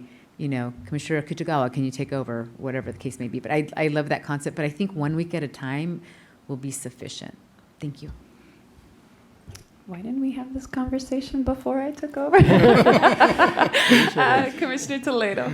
Yeah, I like the 1 week, and I also, I'm also thinking about staff, right, and consistent messaging, because every time there's a rotation of chair, there's a different personality and just different person, right? Different priorities, different strengths, and so I worry about, especially at the last portion of our line drawing, to have that. I do like the concept of Commissioner Kutagawa and Sadwani mentioned about potentially having rotating the chairs who are on visible to the public during our line drawing process, and having just the more of the business chair, right? Like making sure that the staff have that they have one person to go to, and have consistent messaging. And I just worry about causing too much, being a little bit chaotic for the behind the scenes. Yeah, I would agree with that, and I think that certainly, I know I feel like I've had the chance now to work with Alvaro over the last 2 months about planning things out. So even the planning of meetings, especially now that we're in the hybrid mode, there's definitely a lot that the staff is doing to ensure that we're able to meet in person like this. So I'm going to let Commissioner Yee have the last word here, and then we'll move on. If there's additional comments, I think perhaps we can send to Alvaro. Are you happy to collect those and send them to Commissioner Yee so that we can continue on in this discussion? Were there, everybody put their hand down. Were there additional? Okay, Commissioner Yee. So please do email me, commissioners, and let me know how you feel about chairing. Want to, really don't want to, would love to, and just be frank, at this point, we just need to know. That would be a very helpful data point for us. Then just wondering if maybe our directors present, Director Hernandez and Seha and Kaplan might just say a word about what a 1 week rotation would look. I mean, how doable is that really? I know you'll say you'll do with whatever we give to you, but maybe you can give us some concrete considerations to think about. Sure. I would say at this point, things are moving rather quickly. So one of the key things is planning for the next meeting, 14 days out ahead of time, and getting the agendas posted. That is moving along very quickly. So changes to any agendas need to happen far in advance. That would be the only consideration that I think will be challenging having the 1 week rotation, because the continuity of what's going on, what's being planned has to be there. So that would be my only concern with that. But despite that, I enjoy working with all of you, and my time working with each one of you as chairs has been very enjoyable, and we've gotten a lot done. So I welcome the opportunity to continue to work with all of you, whether it's a week, 2 weeks, or however long it is. I do like the idea, I will say this, I do like the idea, similarly to what we did with the COIs. We have a chair, but we have facilitators for those public input meetings or the live line drawing meetings, where it doesn't have to be the chair doing it. We have a facilitator for those meetings, similar to what we did with the COIs. And that alleviates the chair from having to do all of those meetings, which are a lot and they're constant. But it also gives some continuity to us, the staff. Should something come up, we have a better, we don't have to start over again and explain what's going on in the background.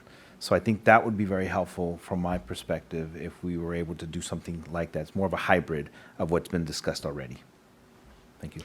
Very good, and good answer that you like working with all of us. Thank you for that.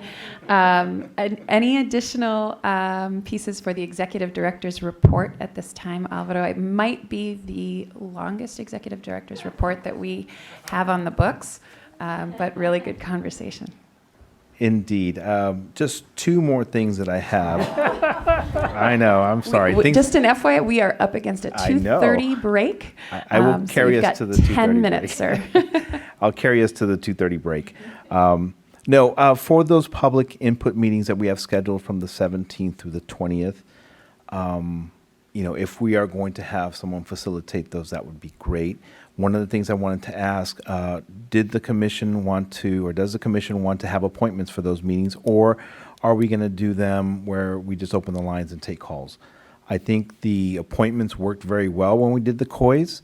It really kind of allowed us to plan ahead and keep the ball rolling, essentially. So I would recommend that if the commission is on board with that, that would be my preference. But I wanted to ask if that's what you would like to do. I think Commissioner Fornashari and the subcommittee has some recommendations. I think that was in the recommendation, right, to have appointments, to run them like we ran the COI meetings, and that's what we approved. Okay, I wanted to confirm that, just to make sure. And then the final note that I have here, actually, that was it, Chair. Can you believe that? Wow. Ahead of schedule. Thank you. No. Fantastic. Director Ceja, do you? Yeah, I can how much time you need? power through my report. 7 minutes, Perfect. right? Thank you. Yeah, you got it. Yes, thank you so much, Chair. Wanted to update the commission and the public. As far as radio spots and billboards, everything is running in all regions. So I've posted the plans or reports for each region so you know which radio stations we're advertising in and where our billboards are, or bus shelters for that matter, because they're all different. And they're grouped in clusters. So ABD is one, vendor, C is another, E is another, F and G is coupled together, H, J, and IK. So you can find that information on the handouts today. As Director Hernandez mentioned, the PSA for incarcerated populations was completed and sent to the proper institutions to accompany the paper COI tool. And I did want to also give kudos to Anne from the outreach team, because she managed to get another video to help individuals fill out that paper COI tool, an instructional video. So thank you for that. Have been working with the outreach team to develop a roadmap to the final maps, one-pager that explains to the public how to get involved during these next few weeks as we finish out our process and what the next few weeks will look like. So we're finalizing that and we'll put it out shortly. Our social media ads are up and running on Google Ads and Facebook Ads. If you see those, please give us a like or share it with your sources so that we can get more people to like our pages and our ads.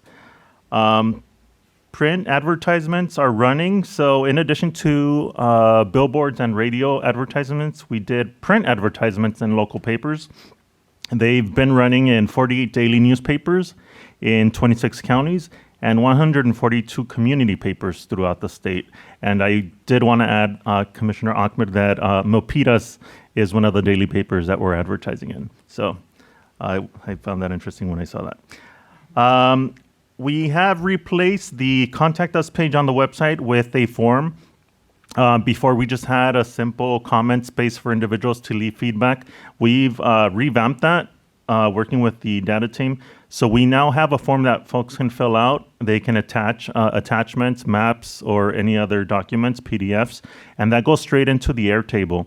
And we wanted to do that in order to alleviate the staff time that it takes to input all this input, and also to standardize it to make sure that folks have a direct process to get the information into the Airtable, and then have commissioners have it at their disposal to look over immediately. So that is taking over that form is on the Contact Us page on our website. Our social media feeds are also live on our website at the bottom of all pages. So Commissioner Kennedy, you asked about the social media feeds. They are now featured on every page on our webpage. If you go down at the bottom, scroll down to the bottom, you'll see all 4 or 5 of our social media feeds.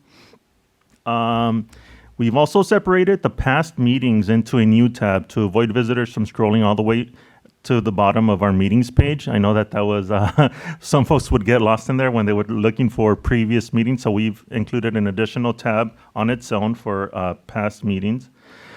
And we will be importing the public comment directly into Airtable, just like we are with the public input, and create a view to appear on the comment tab. So that will get standardized as well, so that we get real-time views of what people are commenting on.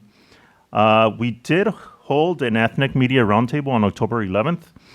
We got 86 RSVPs, 75 attended, and 60 were actual media reporters. So this is our initiative to focus on those hard-to-reach populations. And their next goal is to continue with mini town halls with those hard-to-reach communities. And they plan on visiting Fremont and East Bay and targeting the API residents, Humboldt, Del Norte, Del Norte with Native American populations, Fresno County with the Hmong, Lao, and Cambodian communities, Richmond, California for the African American community, and then Los Angeles for immigrant communities. And what they plan to do is, again, invite ethnic media to be present and listen firsthand to what constituents are saying, and then translate that into comment and input for the commission. As far as interviews are concerned, we did speak to the Northern California Record. We attended a SACB editorial board meeting. We spoke to San Francisco Chronicle. We also attended an LA Times editorial board meeting. We spoke to KQED. Commissioner Sinai did an op-ed for San Diego Union Tribune. We spoke to KRON 4, Cap Radio, NPR, and then Bloomberg News tomorrow, as well as KJLH with the Steve Harvey Show. That's scheduled for tomorrow. So look out for those. And as far as our website's concerned, I have 2 more minutes. We have 17,662 contacts in our database. And what's interesting is that we've now connected the analytics for the website. This past month, we had 89,758 views to the website. So that's a record.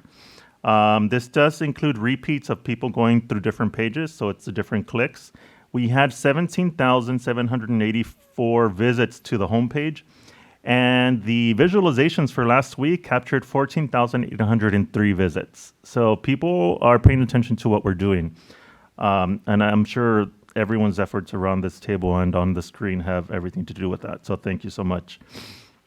As far as our e-blasts are concerned, we shot out the October newsletter that had a 25% open rate, so that's increasing. Our visualizations announcement with the plan for last week went out. That got 27% open rate, so that's a record. And then our explanatory e-blast for this week had a 23% open rate. So we're breaking records everywhere, so that's great. Social media, we have the Facebook numbers at 1856, Instagram at 305, Twitter at 1851, LinkedIn at 312, YouTube at 85 subscribers. 1 more minute. And what I did want to share was really amazing. On YouTube, we have 85 subscribers, but our Why Participate short video has been viewed 82,000 times. So, yeah, that's pretty amazing. So, all that to say that I think everything that we're doing is gathering attention, and folks are paying attention. And it's a perfect time for California to get involved. So we welcome your input, and you have various ways to get that to us. Yeah, 10 seconds. So thank you so much for your participation. We're just getting started, so continue participating. Thank you. Very well done. Thank you, Freddie, for all of your incredible work and for staying on time. With that, we're going to go to a break. When we come back, we're going to skip forward to the line drawing subcommittee. Karina McDonald's going to be joining us when we're back at 2:45. Thanks, everybody. Awesome. Welcome back to the California Citizens Redistricting Commission, to our business meeting on this Wednesday, October 20th.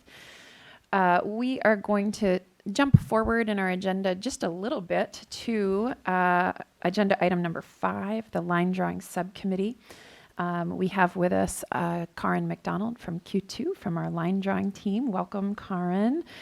We wanted for the subcommittee report today to spend a little time debriefing from the last 2 weeks, and also to offer some changes and improvements that we're making to the plan, as well as discuss what the plan is moving forward.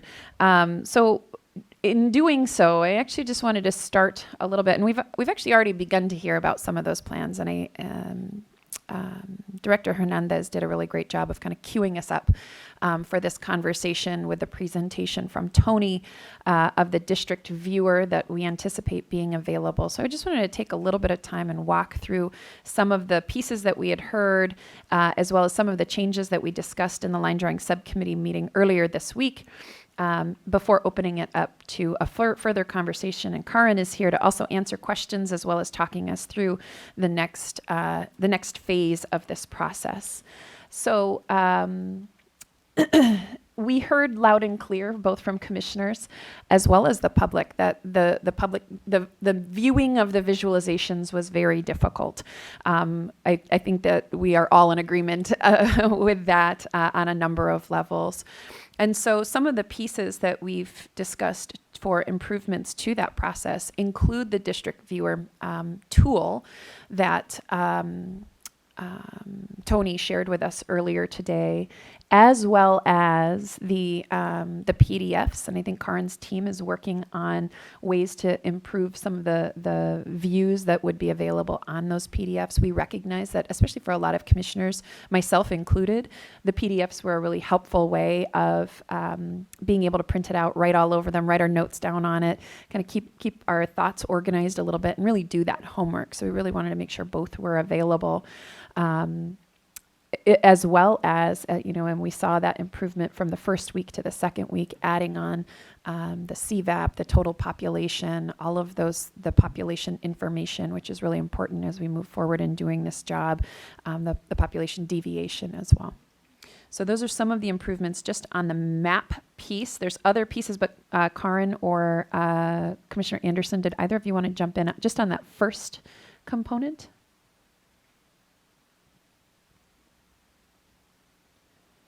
Yes, thank you so much. Hello, commissioners. Thank you for having me.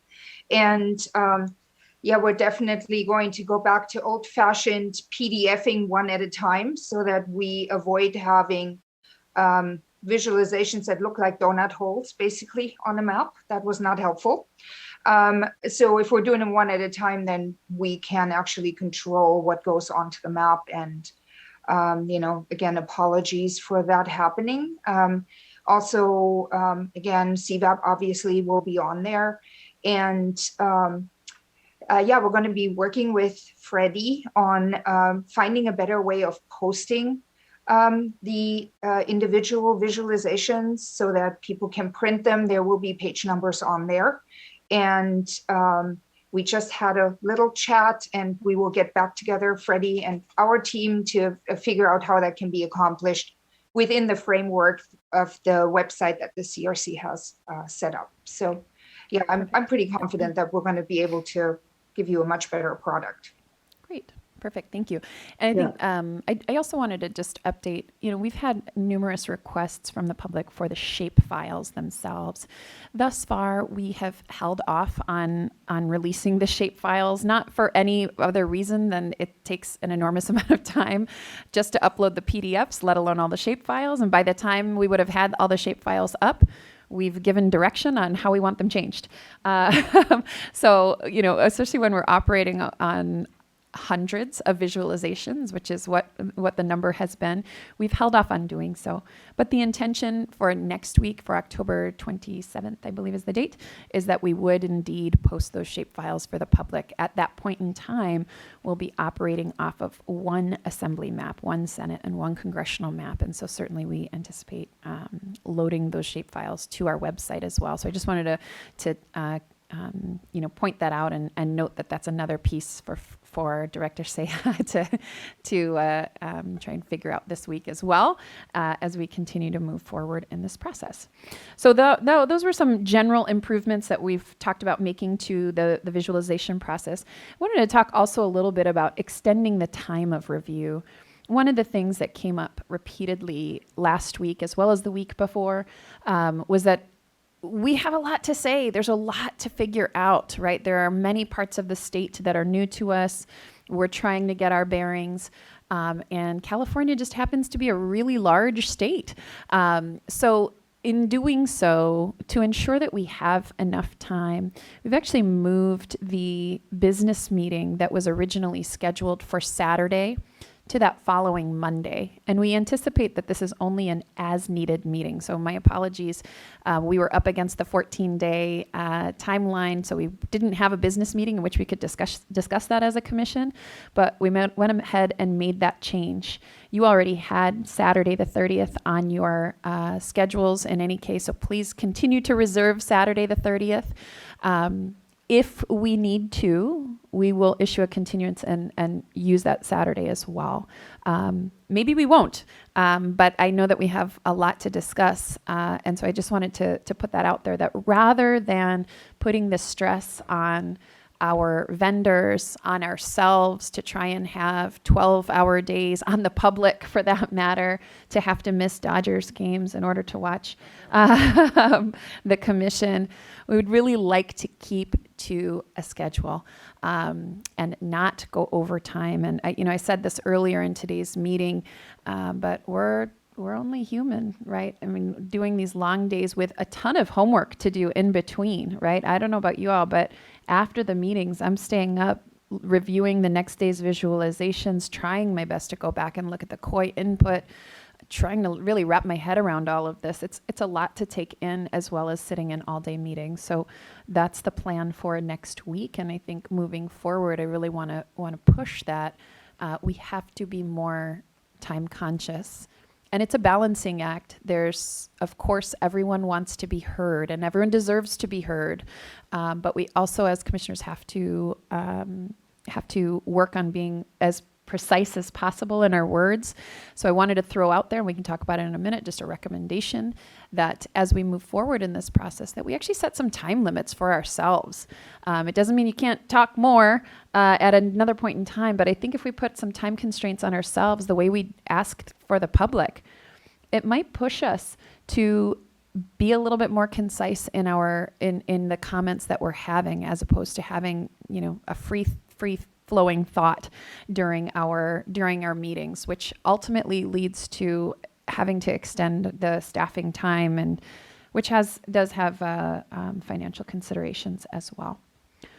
I wanted to talk a little bit also about just finally the approach.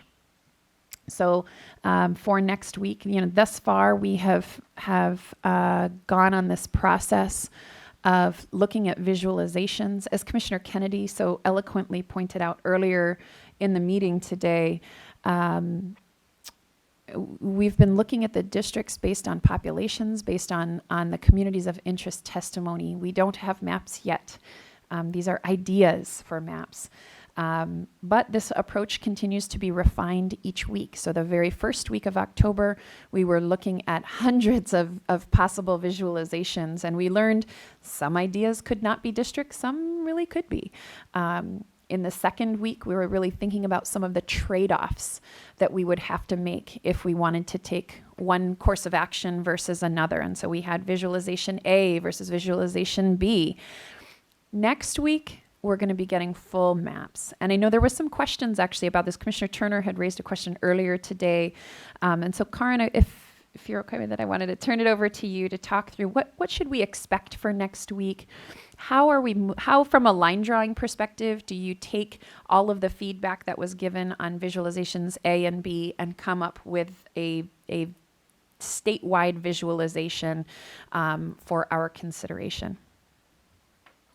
Just a minute, Karen, before you jump into that, I really want us to be careful about visualizations. As Commissioner Sadwani just we're so quickly to say maps.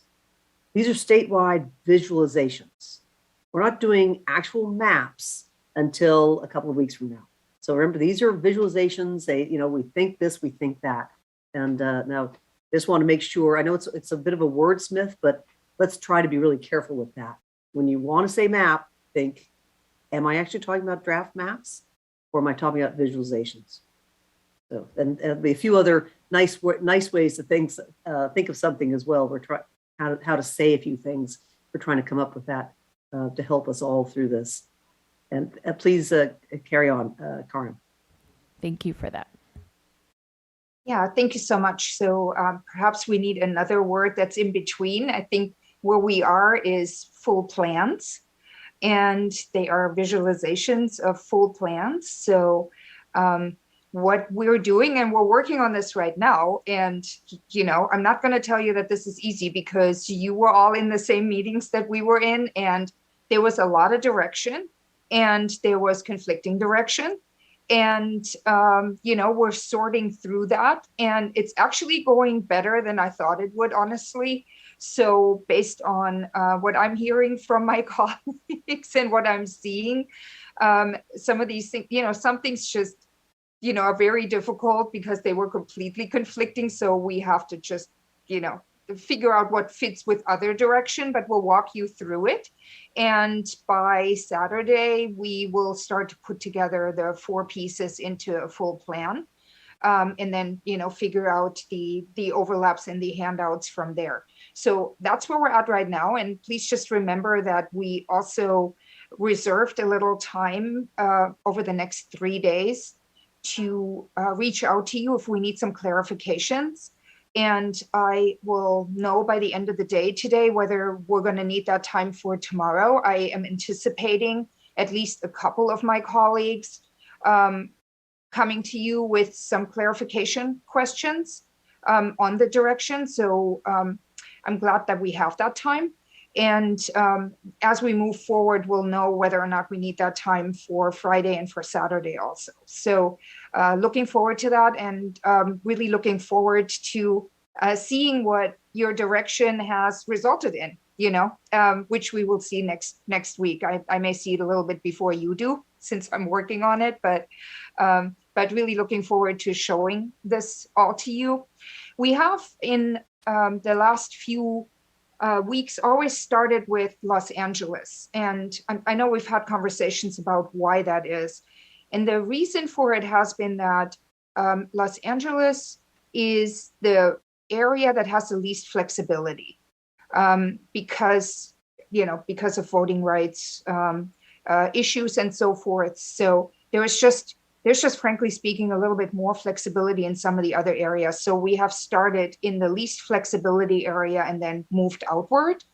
I have not yet had the conversation with the mapping team, with everybody on the mapping team, about how they feel about sticking with that plan.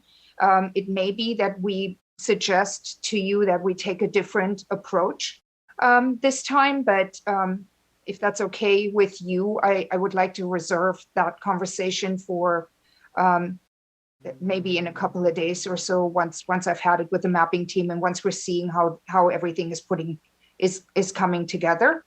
I would again suggest that next week we start perhaps with looking at the assembly, because again, those are just the most districts and the most individual visualizations. And we'll probably need the most time for the assembly, and then move either to Congress or to Senate, and that's your choice.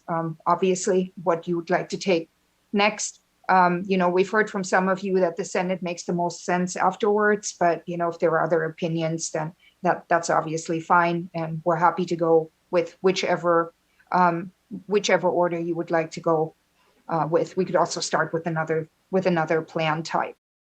So that's my basic overview. I think what we should probably do again is do an overview of what's happened, so we can do this regionally again, so that we're not walking you through an entire plan, because that will be pretty overwhelming.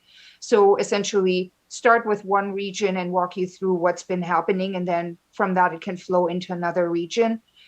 Also, we will be providing you with some detail on what went into the individual visualizations of the districts that are going to be on these plans. So there will be some notes, probably not, a novella or, War and Peace, but there will be major points about how these individual visualizations came together, like what's the direction that's in there, what's in there, what are you looking at? Because even with the PDF, as you know, some of these districts, they're just so large because we have some areas that are not, not very densely populated. So even, with a PDF of just one individual visualization, you may not know exactly what's in it. So I think these notes are going to be very helpful. And of course, Commissioner Yee brought this up last week, and we're very happy to put something together that's you can actually read, so it's not handwritten. And we'll be able to send that up when the visualizations are posted. So on Tuesday, you should have all of that available. And, we'd love to get it up earlier to you, and we'll see how it goes. Very good. Thank you so much. I think that's super helpful. And unfortunately, we haven't heard the report from Director Kaplan yet, who is going to give us a full update also on what's to come this week. So I think just for everyone, we heard Karin talking about how we do have time reserved each day this week to provide additional clarification to the line drawers if they have questions. So we will see how we end up using that time. I see some hands raised, so let's start with Commissioner Sinai. Thank you, Karin, and thank you, Chair. A few questions, and maybe this is in the report that you were just inferring to, but how do we get from last week to next week, jumping over this week when we're getting a ton of different input and we need to process that? And for the next 3 days, we chose not to ask questions of the groups. And I think, Chair, last week you said we also chose not to discuss it. And so I'm really stuck and feeling like the line drawer, like we're going to be a week behind, that the line drawer is already going to be, whatever they present, we've already gotten a week's worth of input from the community and may have already, public, and may have different views already. And so that is one of my concerns, is that we're jumping over a whole week worth of inputs. So that was number one. Number two, when are we getting the official VRA? We were told from the very, very beginning, from Justin, don't start mapping until you have your VRAs in place, and then you put everything else around it. And so I wanted to kind of know that piece. And then building on that, a lot of the input that we've been receiving has been saying that there are potentially a lot of VRA in San Bernardino and Riverside. And so I think it's important to look at Los Angeles, but also keep in mind that San Bernardino and Riverside are going to be critical in building from there. So if we can let's not just think of Los Angeles. Life has gotten complicated in other places as well. And I just want to make sure that when we're allocating time and thinking about this, that piece is connected as well. Thank you. Thank you for that. Karin, did you have any? Would you like me to respond? Sure. That would be great. Thank you. Okay. So yes, on San Bernardino Riverside, absolutely have noticed. So yes, thank you for that. Still a little bit less than Los Angeles. So I didn't mean to say that San Bernardino and Riverside are not complicated, because most certainly that is a complicated area that also does not have a lot of flexibility. And I can tell you that Jamie and John are working very closely together. And again, we are working within an entire team, and VRA Council, of course, is a big part of that team. And I will let them address that with you, that particular piece on how the communication should go with you separately. And I think perhaps later, if that's all right. And with respect to the meetings over the next 3 days, super exciting that you've had that so many Californians are participating in this process and are submitting maps. We've most certainly also looked at the submissions. I mean, it's just wonderful that this is such a collaborative process. And my personal suggestion would be take a look at what people are doing. because there's many ways to Rome. And if there's something that stands out, take notes. Take notes and see how they're explaining getting from A to B, and maybe compare it to some of the visualizations that we presented last week, and to your notes that you took last week, and just write it all down. This is not, next week is not the last time that we get a shot at these visualizations, these full plans. In fact, that's the first time we're looking at full plans. And as you know, there are ripple effects. If you do something over here, it can have an effect over there. So I think once we have full plans, ask questions about why X, Y, and Z was visible, someplace, and why we didn't do it. Is there a particular area that we may be able to reconfigure? But just take notes on it. That would be my suggestion. And feel free to ask us to explore things. But I will leave that to your counsel on how to instruct you on how to work with that. But generally speaking, I mean, these are ideas. And again, there's more than one way of looking at things. There is more than one way of accomplishing certain things. And it's always good to have other people's ideas. And what a great process where you get to look at this and compare to what you're doing, So that's where I'm at on this. Perfect. Thank you for that. And I think if we recall back to our discussion about these district map input meetings from the very beginning, I know we went back and forth of, do we have it while we're doing this line drawing process? Do we have it after draft maps?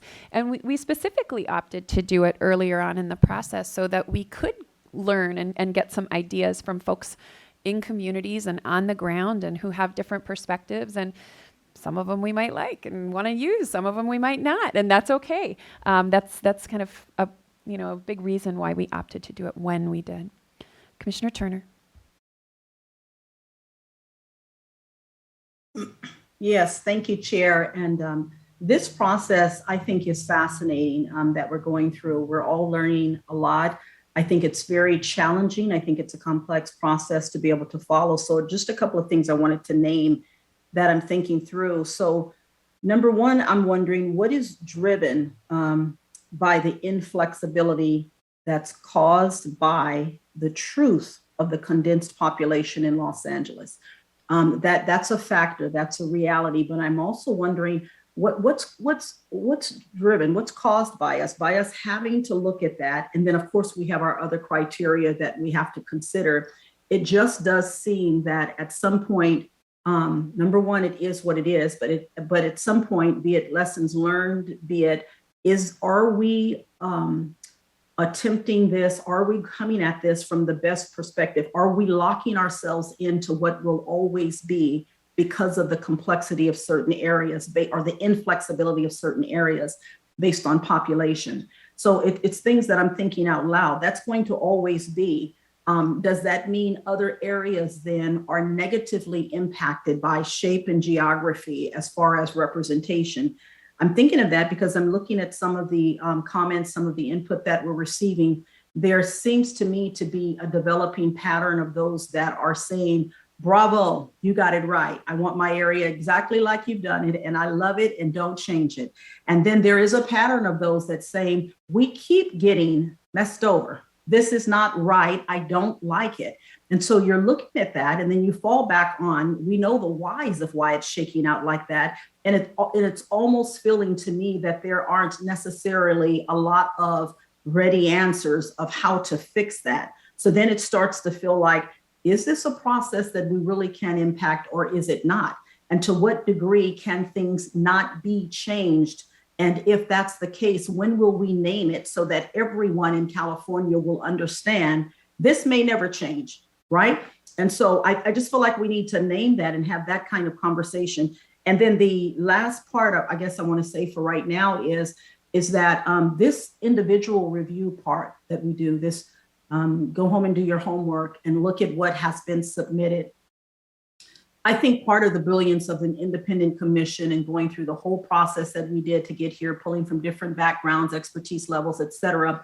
I think the beauty in that, it was for everyone to come together and be able, there's my faith frame talks about the wisdom of a multitude of counsel, right? But we lack the multitude of counsel because I feel like each of us is trying to come up with answers on our own as individuals, which means we're trapped in our own thought processes without benefiting from the whole of the 14 Commission. And there is not a space where we say, this map was just submitted by whoever submitted it. It doesn't matter. This is what it makes me feel and think. And this is what I think about that. What are you thinking, Commissioner Kennedy? Well, this is how I process it with what I need. And there's not a space or time that I know of yet that we do that. We're all looking at it as individuals. And then we're coming to the table and because of time, we're throwing up something really quick. This is what I think should happen for this area based on what I know in the background, which for the short time that we've worked together, I can say, okay, well, I trust Commissioner Yee. He's worked in that area and I know he wants the best for Californians, but I don't ever get a true sense and understanding of why he wants what he wants, which then makes it really easy. As hard as we're trying to work for all Californians and be unified and present the best maps, a lot of it just is on trust that we really haven't had a whole lot of time to build, because there's not a lot of time to talk about the whys of what we're doing and why we're doing what we're doing. And so I just wanted to name that, and I don't know where the place is and when we can fix it, but I feel that there is inherently something wrong and broken about the process of us trying to individually determine and research and not be able to come together as a whole with this information and really be able to kind of have a healthy debate and dialogue and talk about how do we represent the whole of California. And so I don't necessarily am looking for an answer right now. I just am naming it because there is something different or something I feel is missing in the process to be able to do that. Thank you for that, Commissioner Turner. And before we move on, I'll just say I feel you on that, right? I mean, I think we're pushed to give direction, be precise, be concise, be specific. Sometimes we don't know yet, right? And there's not that. And having sat in that position of chair of like, we got to go, we've got we've got time constraints. Yeah, I think that this is one of the great challenges, and so I look forward to hearing others' thoughts on how we best advance to create such a space while understanding our time constraints and while understanding our mapping timeline and all of those important pieces as well. Commissioner Fornashari.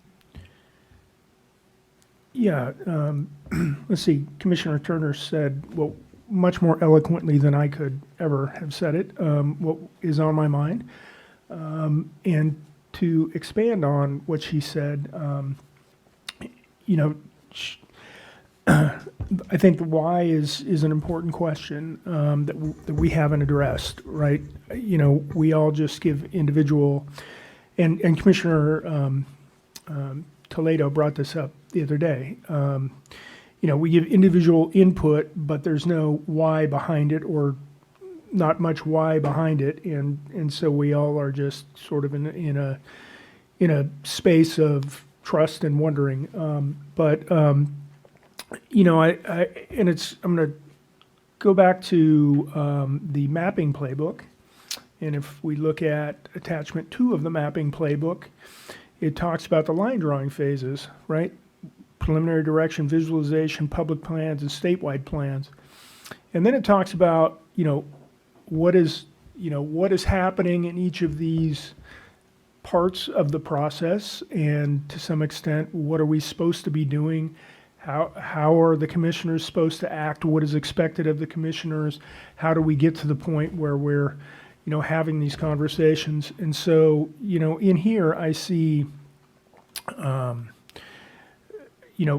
phase 1 and phase 2 lined out, and so that's a little bit retrospective, right?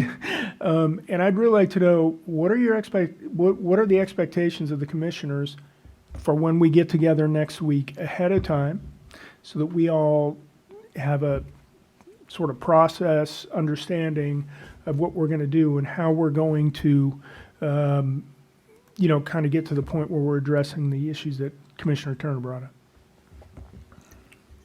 Thank you for that. Commissioner Anderson. Yeah, I completely understand what again, you're right, Commissioner Fortieri. Commissioner Turner put it much more eloquently than I would. But there is a time for actual full-on review. Why? What do we think? Da da da. That's after, the draft maps we have tentatively targeted for the November 10. And then that following the 17 to 20 in those next couple of days, those are the public input on those draft maps. When we come back after Thanksgiving, that week is, what do we see? Is we're reviewing everything. What did we see? What do we think? We did that and that and that. Now, do we want to just, throw sections out completely? Why?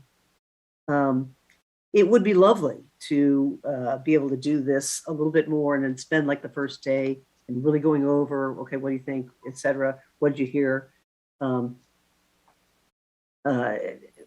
We did get cut short. I mean, to put it bluntly, our timetable got cut short. We don't actually have time to do a second draft. And so, we could possibly put in a bit of, one thing we could, I'm thinking when I say, hey, I'd like to see this, this, and this, I could be saying why I want to see this, this, and this. Be a little more concise, but, because of this COI input, that COI input, this, physical location, et cetera, et cetera, et cetera. I think that might help. Now, people might disagree with that. And we aren't having a space to actually say, that's not what I heard. And I know it doesn't sound like, oh, that's lovely. No, we have to wait till November 29 to actually discuss all this in public or with each other. But I did want to say that there is time before we, okay, are we throwing out the first draft map entirely, or what are we doing? We will actually spend all that time and then really get down to where do we go from there, for what that's worth. Thank you, Commissioner Kennedy.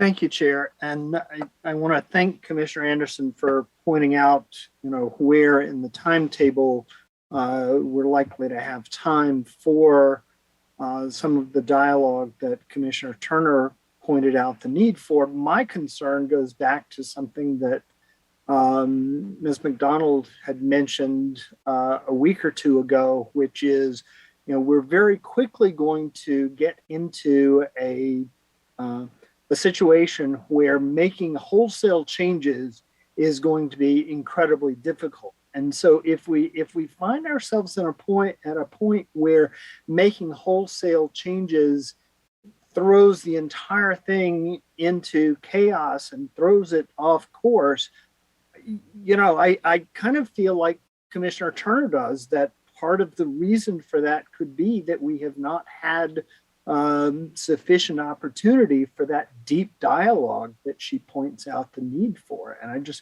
I really want us to be aware of that, and to be aware of, when doors start closing on things.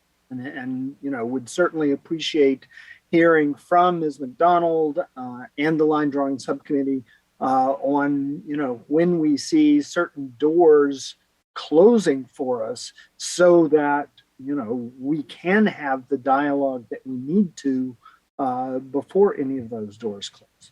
Thank you. Thank you, Commissioner Turner.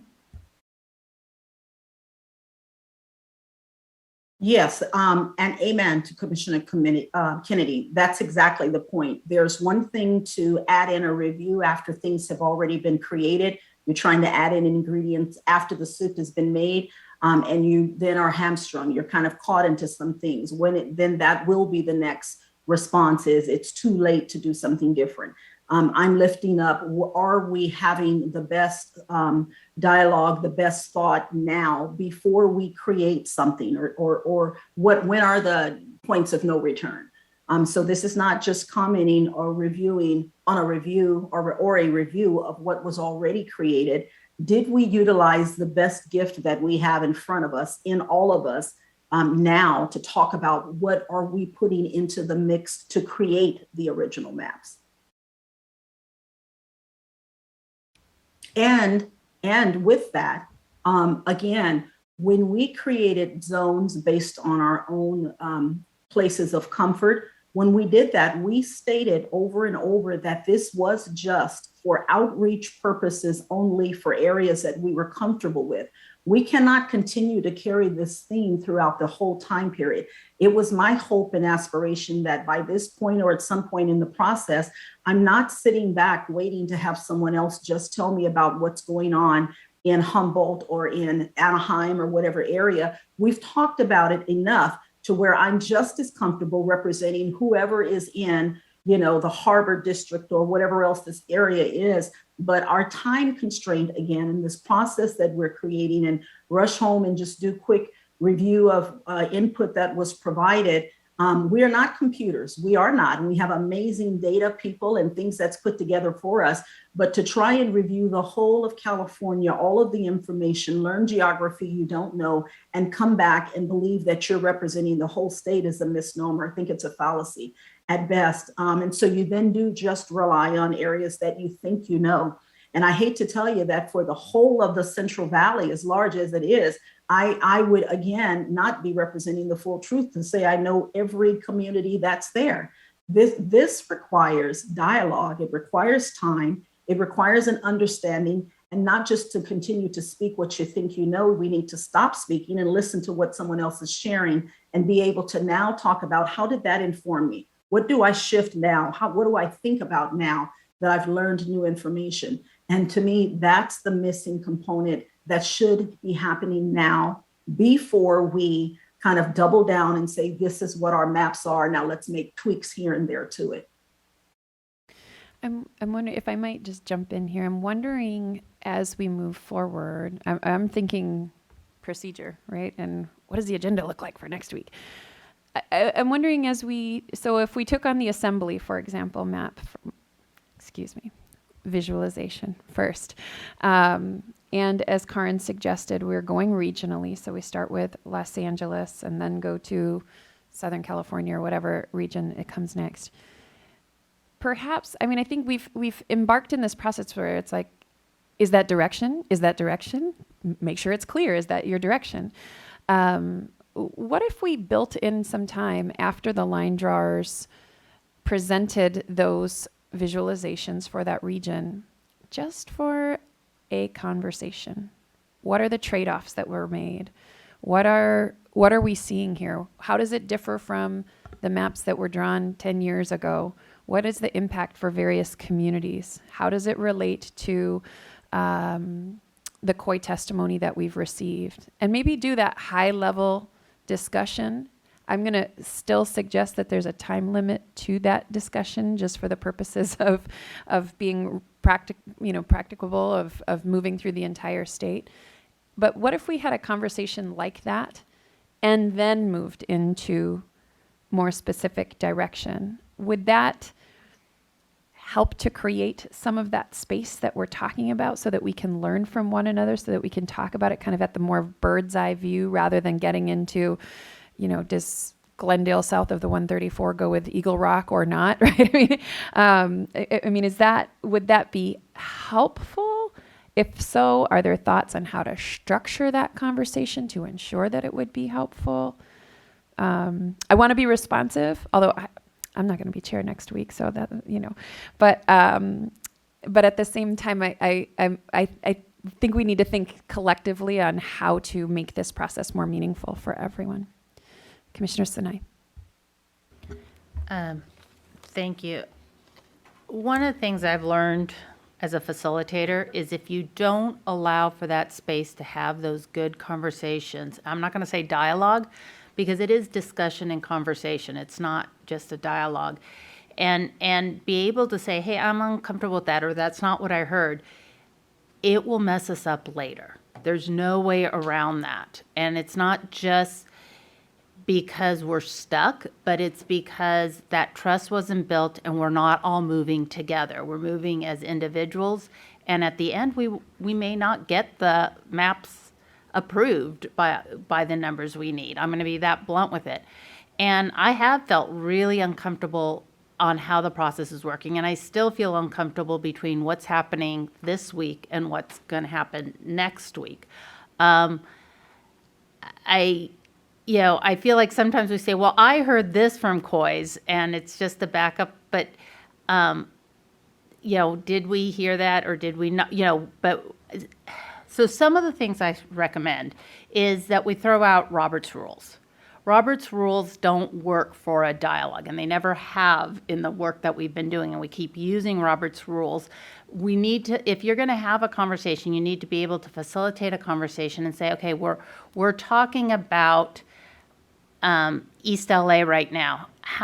Just raise your hand if you have a comment on East LA. What are we going to talk about? Okay, and kind of work on that noodle, and then go to the next. Noodle's the right word, and then work to the next one. Because if we keep jumping around like we have been, we're not building on each other's thoughts, comments, and we're not building a map. I mean, we kept saying that the reason we do this all in person, and the reason why we don't have the software on our computer to go play with the maps when we're home and stuff, was because we were going to have these dialogues and these conversations together. And putting time constraints or this or that, I get that there's some reality to it, but we also need to make sure that we're all in the same place and that we're building these maps cohesively, these plans cohesively and together. We also had 2 people for each of the regions, one that felt comfortable and one that did not feel comfortable, and that was for a reason. And I think that we all, it's still important, for those 2 people to really take the lead, and because we're getting a lot of input. But there have been times, that we'll say, okay, I'm a little stuck on this one, and that's kind of been my cue to say, hey, you all, what what have you read or what have you heard?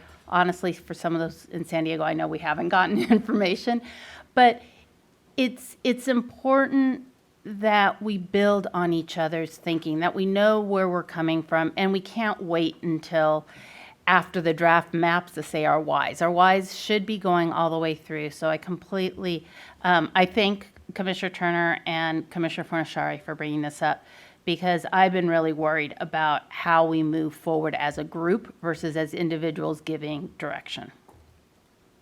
So I'm going to try and capture notes here just to make sure that we're actually progressing in this conversation. So some of the things I'm hearing is whys need to be said, right? Like there needs to be that space at a minimum to talk about those whys. And I'm hearing also a little bit of back and forth about the role of the field, or not the field, the zone leads. Do the zone leads continue to play a more prominent role, or are we at a stage where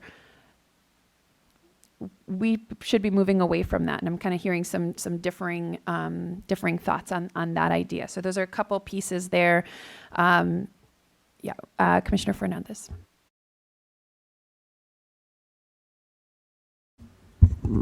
Thank you, Chair. Yes, I probably am more in line with Commissioner Turner and her thinking. I've felt this way for a while.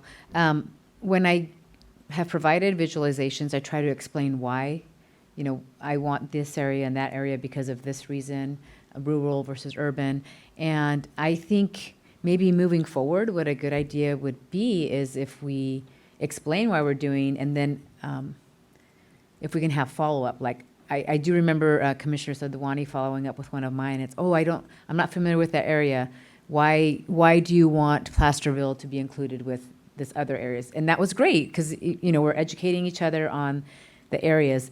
However, the piece that I'm most uncomfortable with right now that we've been working so well is our outreach to acquire the input. And as Commissioner Turner noted, we are not computers. We cannot retain all of that information, although we've read it.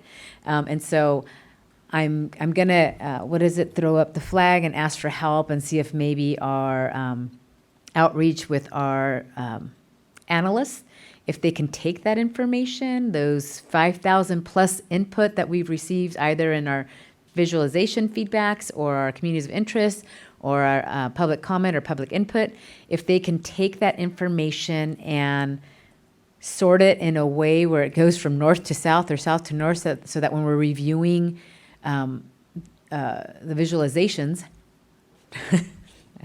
visualizations, that we don't forget those pieces of it. And as Commissioner Sodwani noted earlier, the 2010 had a spreadsheet, but which sounds challenging, but it's also challenging what we have now to really say, yeah, I remember every single input.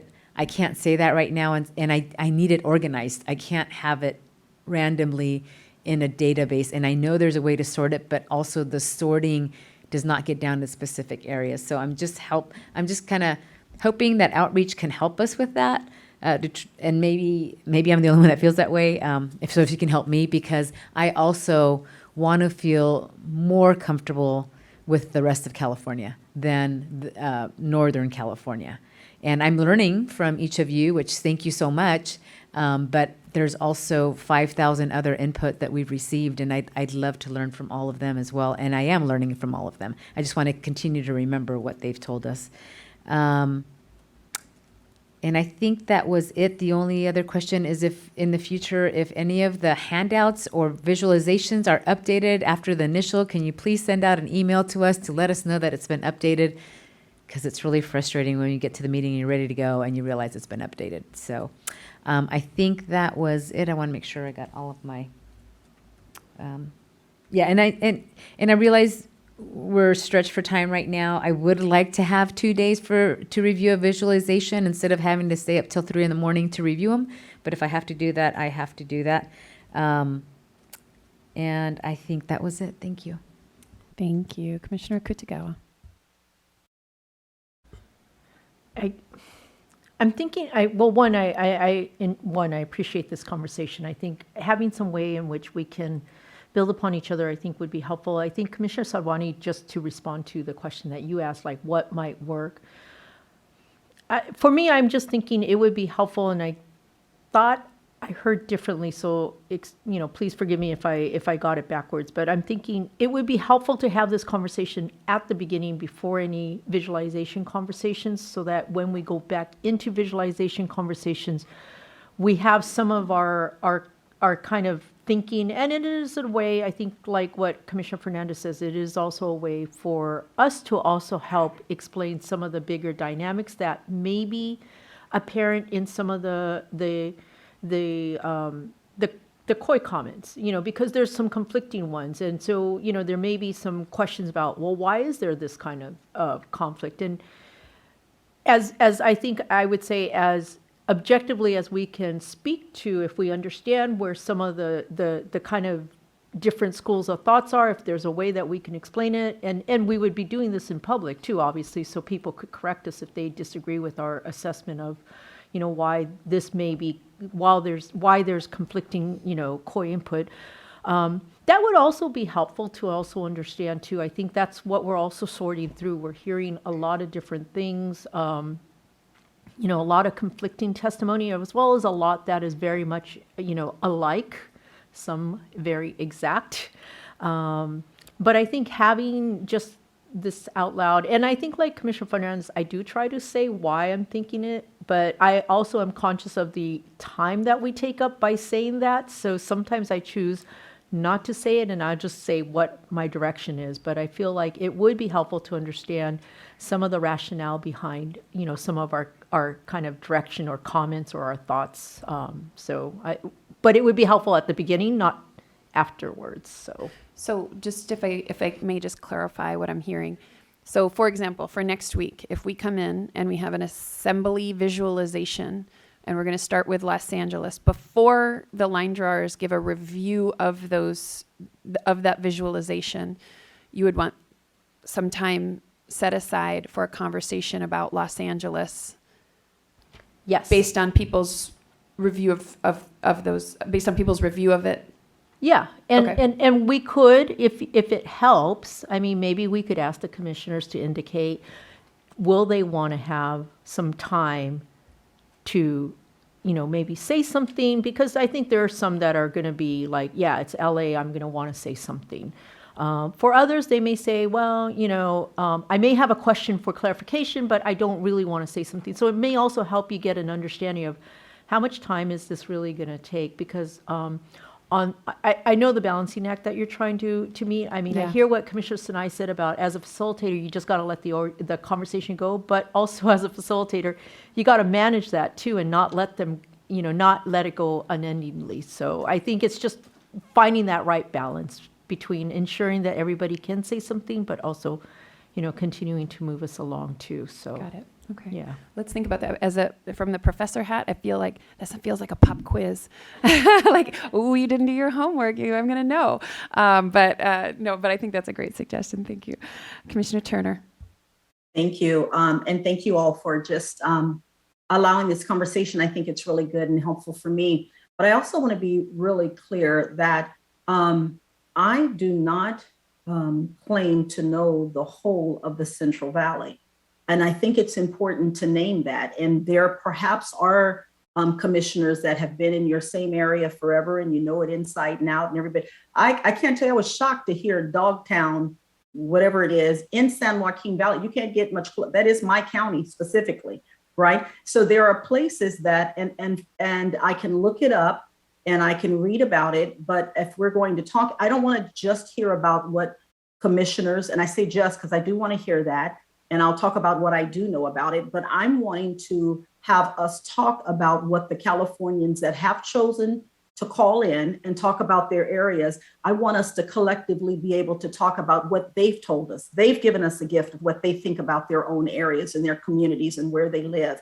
And the discussion that I'm talking about is we're not able to, it's almost like a book or a movie or anything else. You'll read something and you'll go back and talk about what resonated with you, what your highlights were. Someone can see the same thing and get something else out of it, right? So as Californians are telling us information, I think the space that needs to be held is for us to collectively say, for this area, this is the input that we've received. This is the background that we know about this area. Was this an area that was split before? Where were the splits? I know that I've seen that. I promise you, I read this stuff. I read it somewhere. I know there is a document that tells us every area in the 2010 report that they split, but we're not bringing that up front into conversations that says, and in this area before they were split. And as a result of that, no feedback. It wasn't a problem for them. Or this caused an enormous outcry in this area. And so that where were the areas that was negatively impacted? And of that negative impact, was it because of a concession that was made?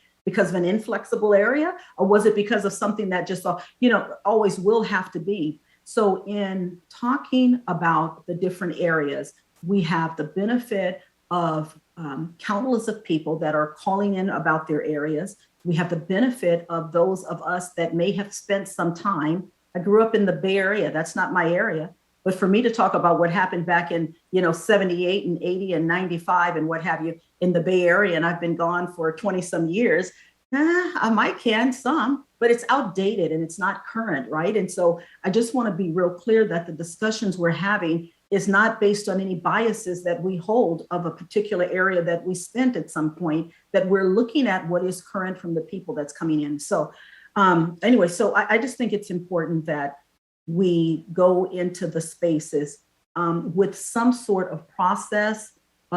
Professor Sitwani, with some sort of commissioner, I said professor on purpose, with some sort of process that says, how do we collectively take the information, not spread out everywhere, but we are focused right now on the Morongo Valley, right, on the whatever area. And how do we take all the information received from this area? Let's talk about how it touched each of us. What did we get out of that? What was the understanding? And now with that in mind, what are the maps that we're drawing? Where are the concessions? And if someone had to suck it up 10 years ago, is there a way that we can make them whole or make life better for them now so that we're not making that same repeated choice, I'll say, not a mistake, so that we're not making that same repeated choice without being informed about what we did last time. And so I know we're trying to be cautious about this is 2020, and we're not just using 2010 lines. We're not bound by the previous districts. But to me, all of that matters, and it's part of the story that we want to tell and be able to continue to improve on what we're providing for California. Perfect. Thank you. Thank you so much for that, Commissioner Turner. I really appreciated that, actually, because I think that gives me a better scope of how to think about this as opposed to kind of a free-flowing conversation of how are people feeling. What I'm hearing you suggest is analysis. I recall many months ago when we were discussing the development of the data management department within the CRC, a lot of conversation about what does a data manager do? Yeah, there's a setup piece, but there might also be analysis. And I feel like we're coming back to that. I think this coincides very much with Commissioner Fernandez's comments about, the data management. We have this amazing tool, but it's difficult to use, especially on the fly when we need this stuff. It almost feels like we need like a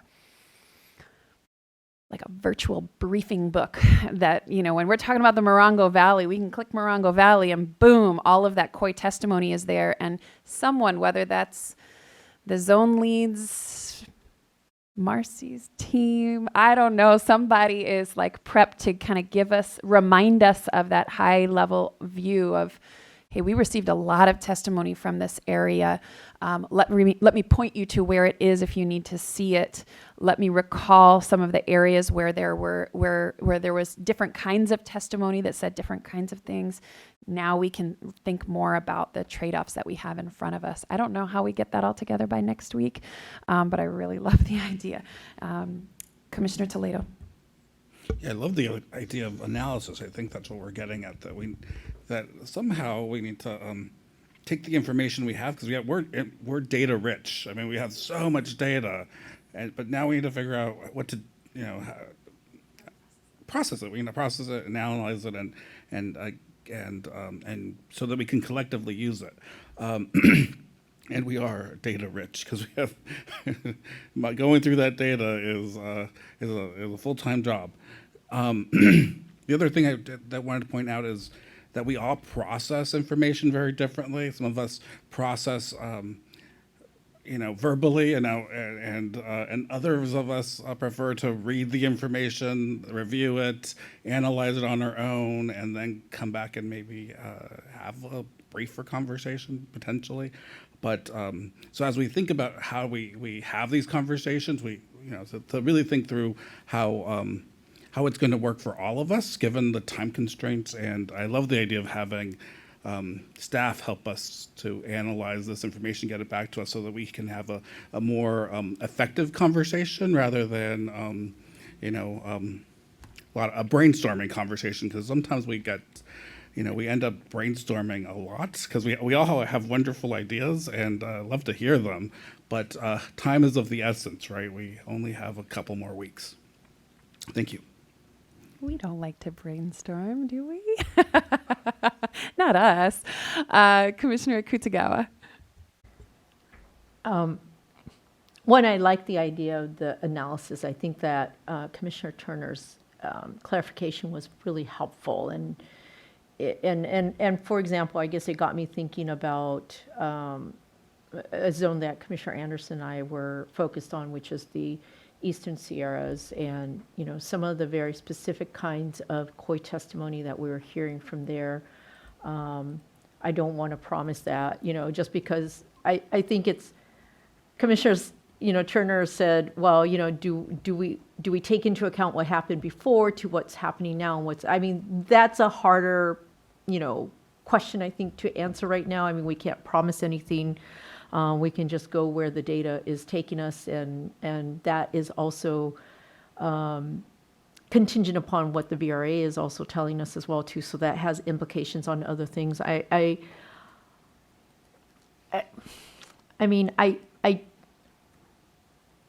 don't know if this is appropriate to ask. I guess maybe I don't know, Anthony. Maybe you're gonna just like slap my hand, but to what. I'm too far away.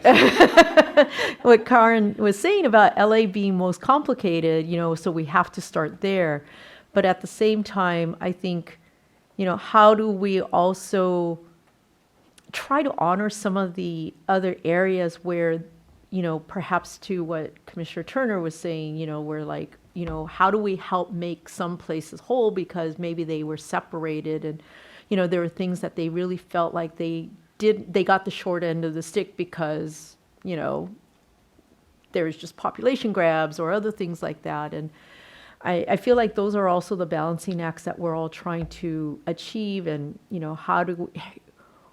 where do we, do we prioritize? I mean, obviously right now, LA is the starting place. So I don't want to call it the priority, but it is the starting place. But are there other starting places throughout the state that we need to also keep in mind that may not be a VRA district? And I don't know if that's really something that we can do. I guess I just, in the spirit of our conversation, I wanted to bring that up because I feel like it kind of connects to what we've been talking about. Thank you. Commissioner Toledo, did you have another comment? No. Okay, sorry. Commissioner Sinai? Thank you. I think some of my comments were misconstrued, but I definitely do believe that there are time limits. My concern is that if you focus more on the time and less on the process, you will end up needing much more time later versus in the beginning.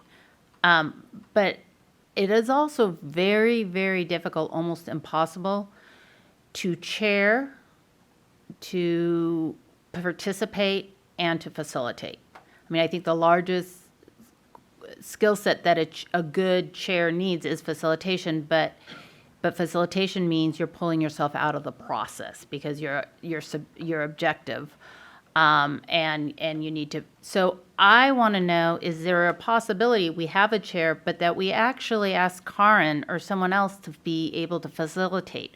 Because I often feel like the line drawers have questions for us and they have an idea of how we could be moving more smoothly or where we have pain points and stuff, but they're waiting for us to come up with it. And so is there anything that's keeping us from having a facilitator? And Karin, I called on you just because you're there. No, but pulling the chair out of that role so that all 14 commissioners can be present, and all 14 commissioners understand that their job is to be present and to participate and not to just chair and leave when your chairing position is over or whatnot, but that our expectation and the public's expectation is to really build on the wisdom. I think Commissioner Turner called it the wisdom of councils. I've used wisdom of crowds, but we were selected for a reason, and let's build on our thinking and have someone else facilitate us through this process.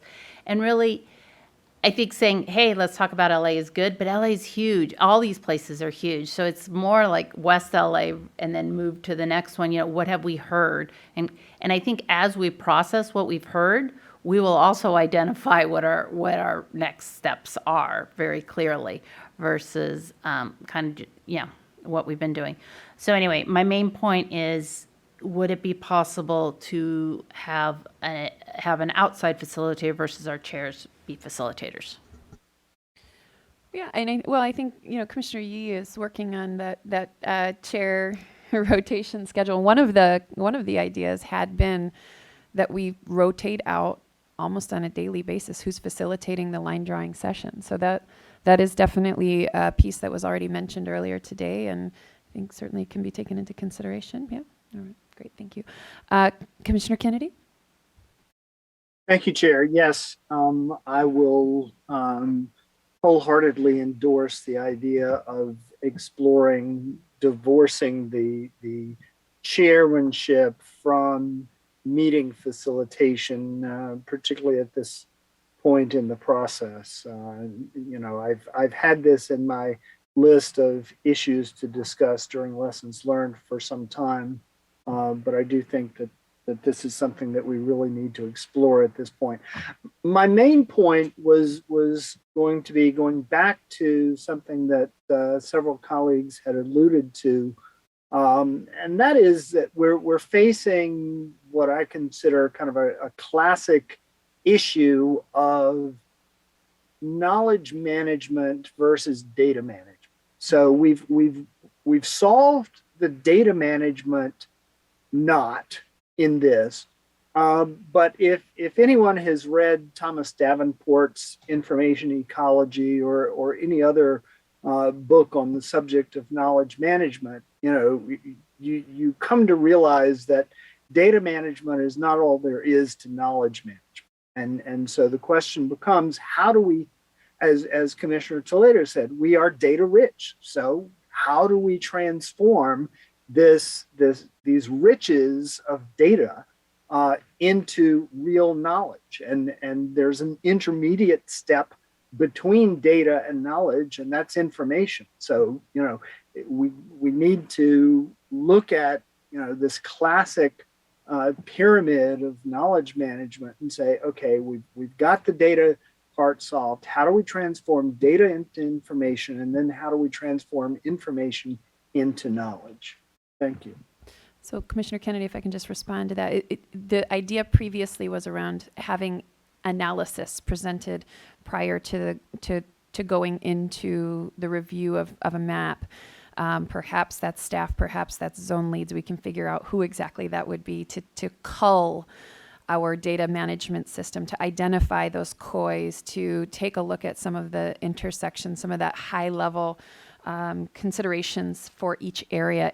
Would that be consistent with what you're thinking about here in terms of, I think this is a really helpful distinction that you've made between data management and knowledge management. Do you think that would be potentially a step in the right direction?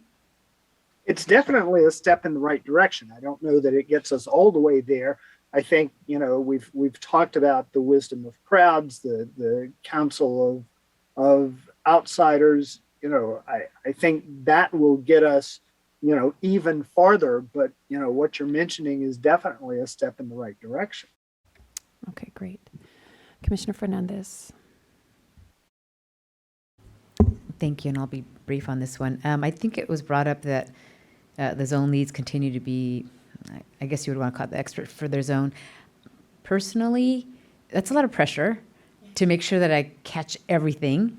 And I'm not sure that that's entirely fair to my fellow commissioners as well as all the Californians. So I really, really, really want us to consider potentially using the field leads to organize that information for us somehow so that we can have a discussion.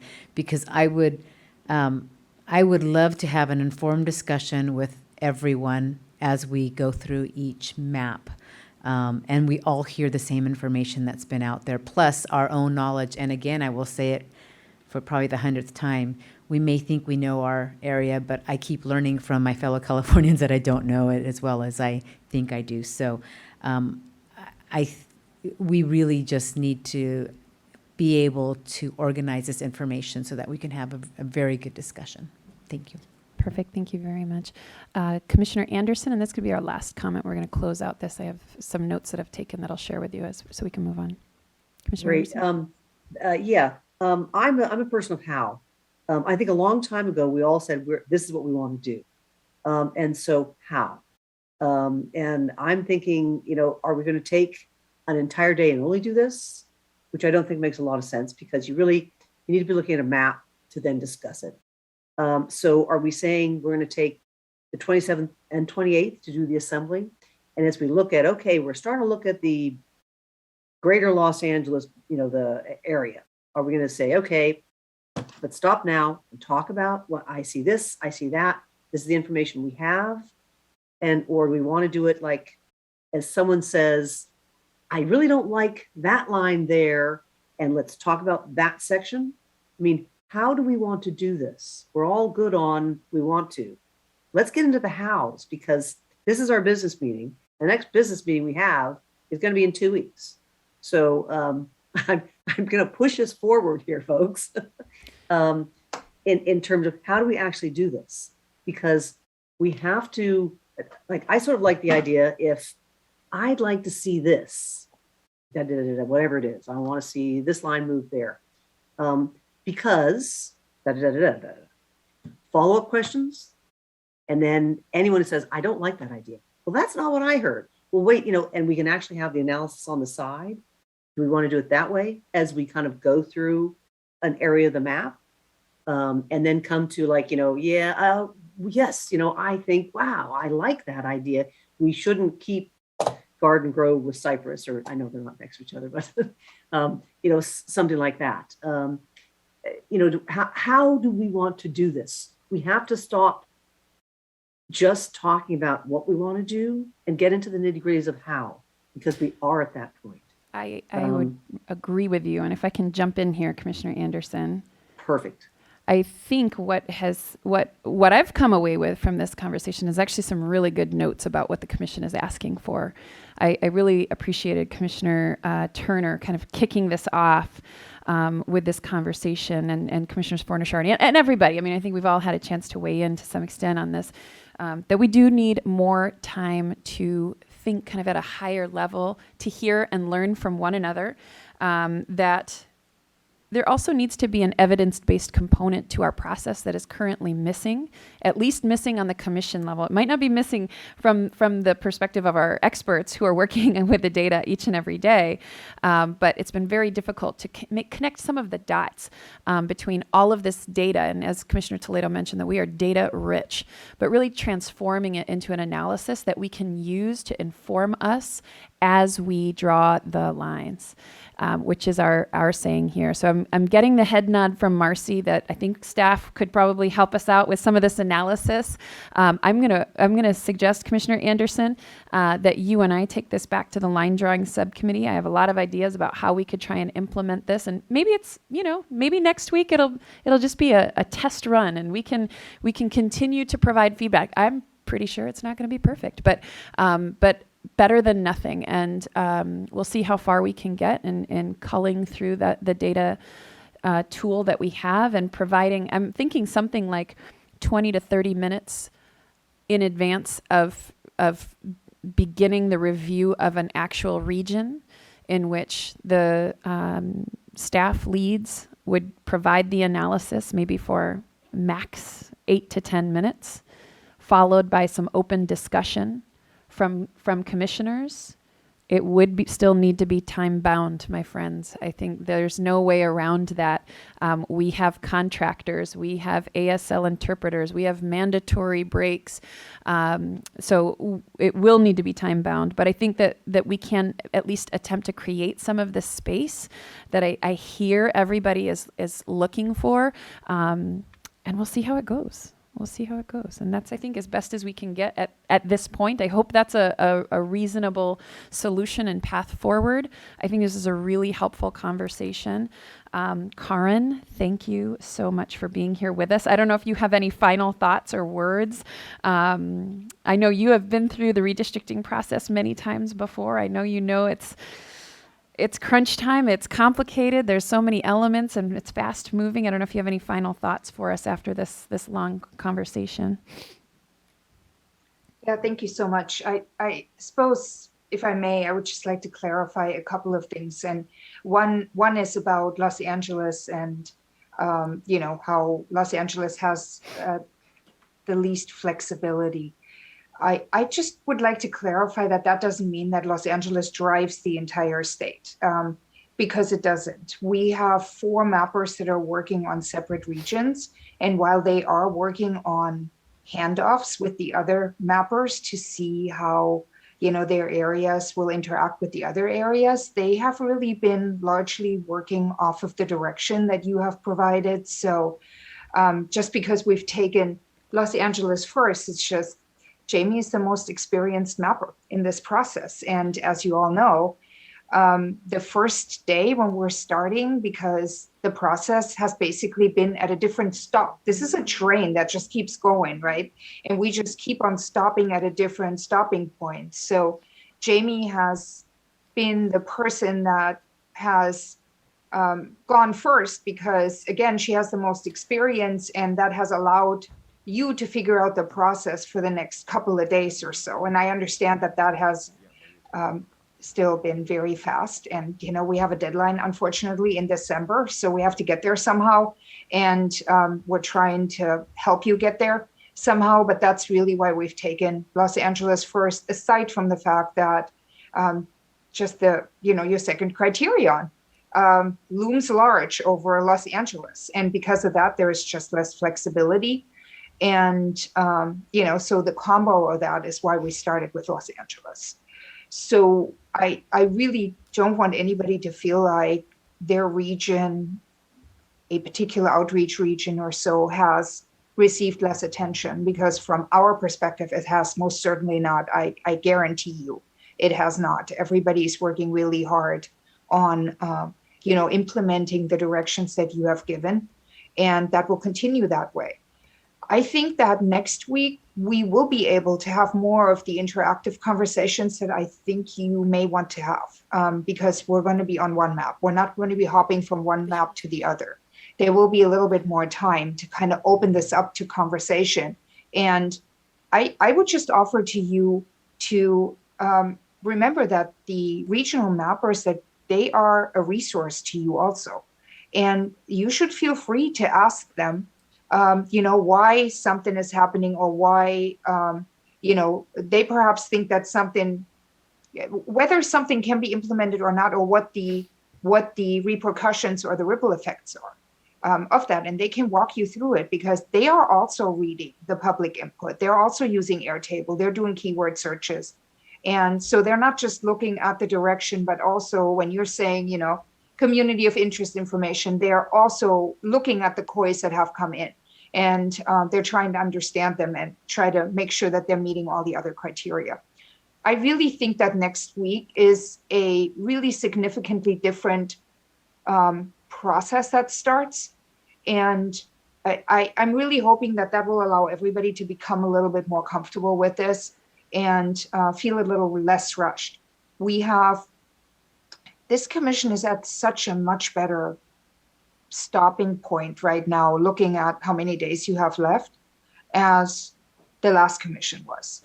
I mean, even looking at the visualizations that you had last week, and most certainly what you're going to be looking at next week, the level of input and the level of care and just the way that it's configured, it's just a better product at this point, because you've had all these conversations and because you've spent so much time giving us direction. So I think you should feel good about that. And I know it's really hard, because it really is fast and it's unsettling, and it's hard to wrap your hands around it. But let me just tell you, from the person that was there 10 years ago, based on my experience, you're not in a bad spot. You really are not. And we will next week, I really think that you'll feel better about this starting next week, because we'll be on one map. And I also wanted to say, while we did say that at some point it's going to be too late to make dramatic changes, that's obviously true, because we have to be done at some point. At some point, you're going to have to put a draft map out. But I think it is your draft map. And, if things are really sideways and you as a commission come to the conclusion that this is just horrible, then you as a commission will talk about it, and we will implement what we need to implement to figure out that it's a product that you can feel good about. So it's also true that when we go into live line drawing, so basically you're all sitting there and you're saying, move this particular area into this district.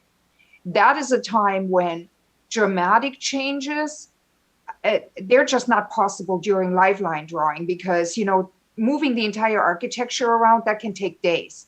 And you don't want to sit there and watch the wheel spin. That is a better process to front load and tell us to do when we're going back and we have a couple of days to actually work that out for you, or more than a couple of days, as it turns out.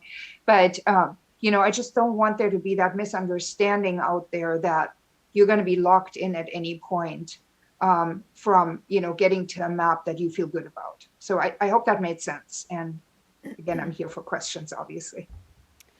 Perfect. Thank you so much for that, Karin. I really appreciate it. I appreciate this conversation. I think we needed to have it. I think it was a really helpful debrief from the last couple of weeks. And I think it's really going to put us in a stronger position to move forward. And I really like many of the ideas that were generated here today, and I'm excited to see them put in motion. So with that, I'm going to close out this agenda item. This was agenda item number 5, the line drawer subcommittee. And to do so, we will need to take public comment. We're also up against a break at 4:15. So we will take Christian, and I think Katie is with us today. Is that right? We will take public comment on agenda item number 5, the line drawer subcommittee. Yes, we can help you with that, Chair. Just a moment. Thank you. I'm here, Chair. Hello, Katie. I was expecting 4:30. Okay.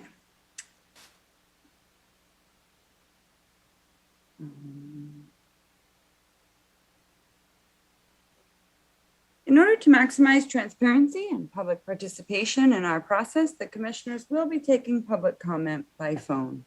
To call in, dial a telephone number provided on the live stream feed. It is 877-853-5247. When prompted to enter the meeting ID number provided on the live stream feed, it is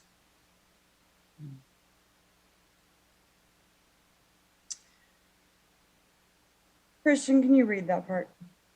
I don't have the number. 878-6915-4817. Thank you. When prompted to enter the participant ID, simply press the pound key. Once you have dialed in, you will be placed in a queue. To indicate you wish to comment, please press *9. This will raise your hand for the moderator. When it is your turn to speak, you will hear a message that says the host would like you to talk and to press *6 to speak. If you would like to give your name, please state and spell it for the record. You are not required to provide your name to give public comment. Please make sure to mute your computer or live stream audio to prevent any feedback or distortion during your call.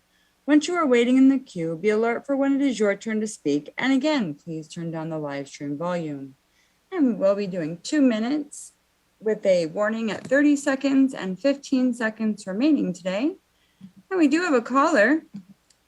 Caller with the last four, 5566. You'll please follow the prompts to unmute at this time by pressing *6. The floor is yours. Hello, my name's Carolyn. I'm from Aceta in Humboldt County. I have a couple comments and questions.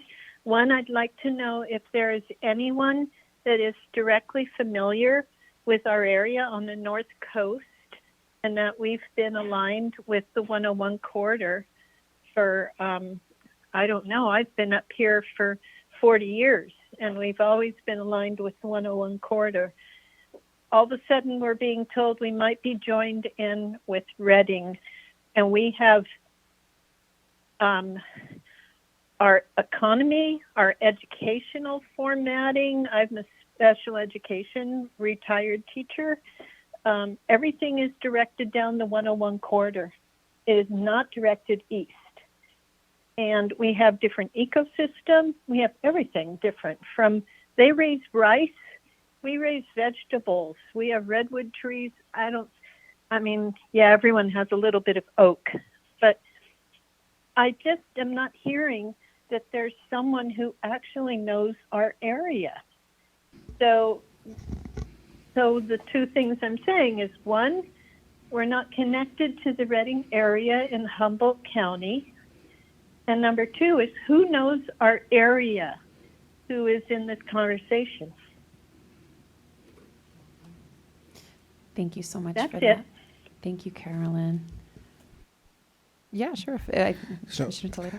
I would say that I have been, and we're not going to respond to every comment, but this particular comment, that what we're proposing is visualizations. Nothing's been set in stones, but I've been to the United Indian Health Services Clinic, and I've actually toured that whole area, and I'm familiar with the connection to the rest of the North Coast, as well as, the northern part of the state. But just wanted to let you know that there are some of us who have been to Humboldt County and other places in the North Coast. Thank you. Thank you for that, Commissioner Toledo. And just as that helpful reminder that Commissioner Kennedy gave at the beginning of this meeting today, nothing set in stone. These are just visualizations. So we really appreciate you calling in and providing that feedback. All right. So with that, I am going to say we take a 20-minute break. We will come back at 4:30 and finish up our director's reports with Director Kaplan and Chief Counsel Payne, and then continue on with our agenda. We will take a short break at 5 p.m. for closed session, and then be back to finish the rest of the agenda later this evening. Thanks, everybody. We'll see you back at 4:30.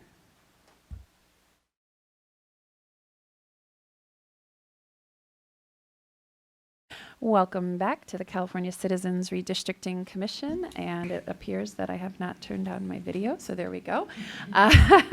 We are back. We finished agenda item number 5, and we are going to return to agenda item number 3, Director's Reports. We've already heard from Director Hernandez as well as Director Ceja, so we're going to pick up where we left off with Director Kaplan and the Outreach Director's Report. Director Kaplan? Hi, Commissioners. So I wanted to just go over the outreach report document that's posted on the website. The first section includes presentations that outreach staff are continuing to provide across the state. There's 14 upcoming presentations and 19 completed. Per direction from the Outreach and Engagement Subcommittee, we've updated the PowerPoint and presentation to a broader overview of background on the Commission and ways to participate. And this new PowerPoint and script is now posted in the outreach materials. The PowerPoint includes an overview of drawmycalifornia.org, which includes the 3 statewide database mapping tools, as well as the other ways to provide input listed on the participate page of our website, including via email, mail, our contact us form, and visualization feedback form. I also wanted to highlight that outreach staff have been focusing on directing the public to, what the Commission is focusing on per week. And so really giving that overview of the visualization process and the ways to participate and provide input. I also wanted to highlight that based on the continued input that the Commission has received, staff continue to identify areas where the Commission has not heard from or heard limited feedback from. And they're reviewing sectors and demographics that have been outreached to also identify gaps. And in some of that review, they're also increasing engagement with higher education institutions now that schools are back in session and many now have students returning to campus. Also highlighting at a statewide level, there's been a target focus on gaps, including organizations that serve incarcerated populations and their families, seniors, tribal communities, disability, and MENA populations, as well as, that was it for that one. I didn't finish my sentence in my notes. So I also wanted to highlight the input that's in our database. So on the handout online, there's a total of 4,754 in the database. It includes feedback coming in from email, letters, the contact us form, Draw My CA community live meetings, and visualization feedback. And so this is as of October 5th. I included the breakdown from 9/17, which was the previous Commission meeting where I presented this, so you could just see some of the increase here. And then also just the highlight of additional input that's on our website that's not yet in the data tab from the input page, and Freddie talked about that a little bit. And then also just wanted to reiterate this week, our Commission meetings on October 21 to 23 is the public map input sessions. I've included the link for the meeting appointment list and schedule that's included in the handouts for the October 21 to 23 meetings. The 3 days are going to include 3 90-minute or so blocks of time where the public will be presenting district maps. And then there's going to be time at the end of the meeting for direction to line drawers and public comment.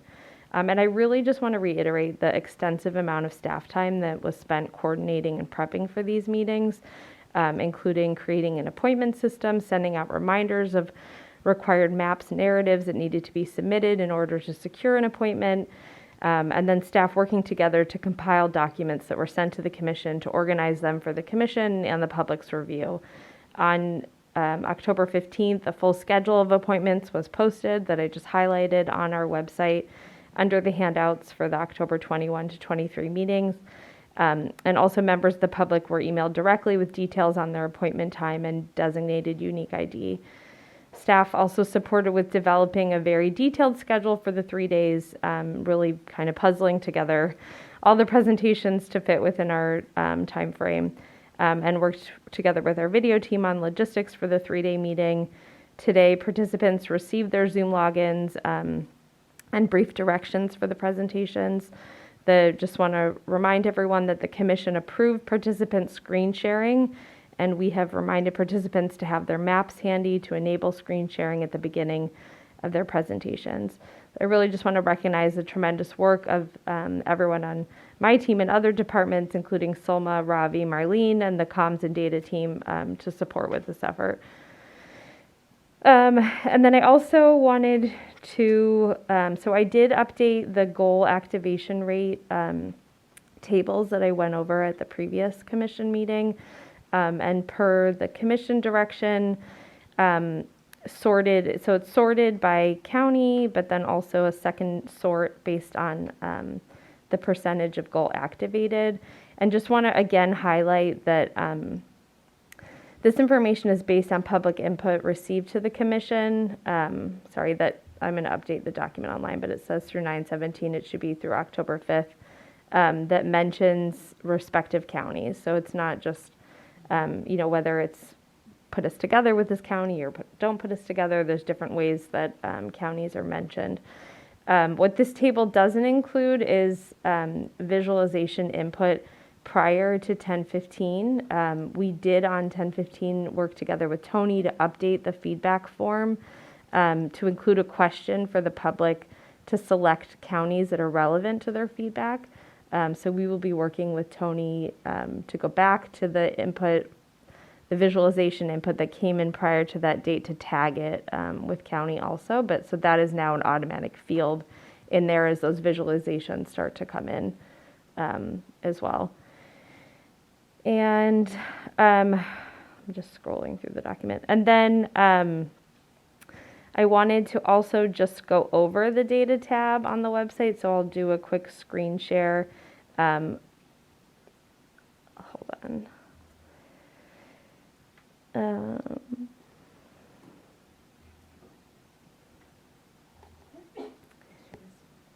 And so I'm on the data tab, and I just want to highlight that there were some additional views that were posted. So to just flag this to the commissioners and to the public. If you click on this blue square here, you'll see the additional views. And so I do want to highlight the translated submissions. So we have now been batching written input that's come into the non-English written input that's come into the commission to send to our translator or language access vendor to put these up in English as well. So you'll see the non-English submission, and then sorry, the English submission should be on here, but let me circle. I don't know where that went, but it's also posted on our on the attachments for this week's meeting. And so I'll just go there right now so you can see that in the handouts for today, a PDF of the translated non-English input to date. So I will circle back with the data team because it looks like the English is not on that translated tab right now. Marcy? Yeah. It's there. It's just under, if you click that translate or the little side window, it pops up as one of the tables saying translated submissions. Oh yeah, I'm looking at it, but I don't actually see the link, the English version of the input. Oh, that's interesting. I'm looking at the English version right now. Okay, I'll have to take a look. Maybe I have a view on there right now. All right, that was my report. Sorry. Wow, thank you so much, Marcy, and to your entire team. I don't know about everybody else, but I'm feeling super blessed right now because I'm hearing about all of the staffing, all of the great efforts from communications and outreach and from our executive director, and I'm sure from our chief counsel as well. Just enormous amounts of work being done behind the scenes. So big thank you for that. Commissioner Kennedy. Thank you, Chair. And yes, certainly thanks to staff for an enormous amount of work done. But it does seem to me that that data page, when you click on data, and it pops up a table with a lot of capabilities, but there are no instructions on how to access all of those capabilities of that table. So we really need to put some effort into putting some instructional text at the top of the data page so that people can actually make good use of the wealth of information that's there. Thank you. Thank you. Commissioner Fornashari. Yeah, basically kind of the same thing. I just was going to thank Marcy because I didn't know how to find the visualization feedback other than going back into my email and digging through the email to find the link to click on to find it. And now I know, but I think directions would be helpful. Great. Thank you, Commissioner Turner. Thank you.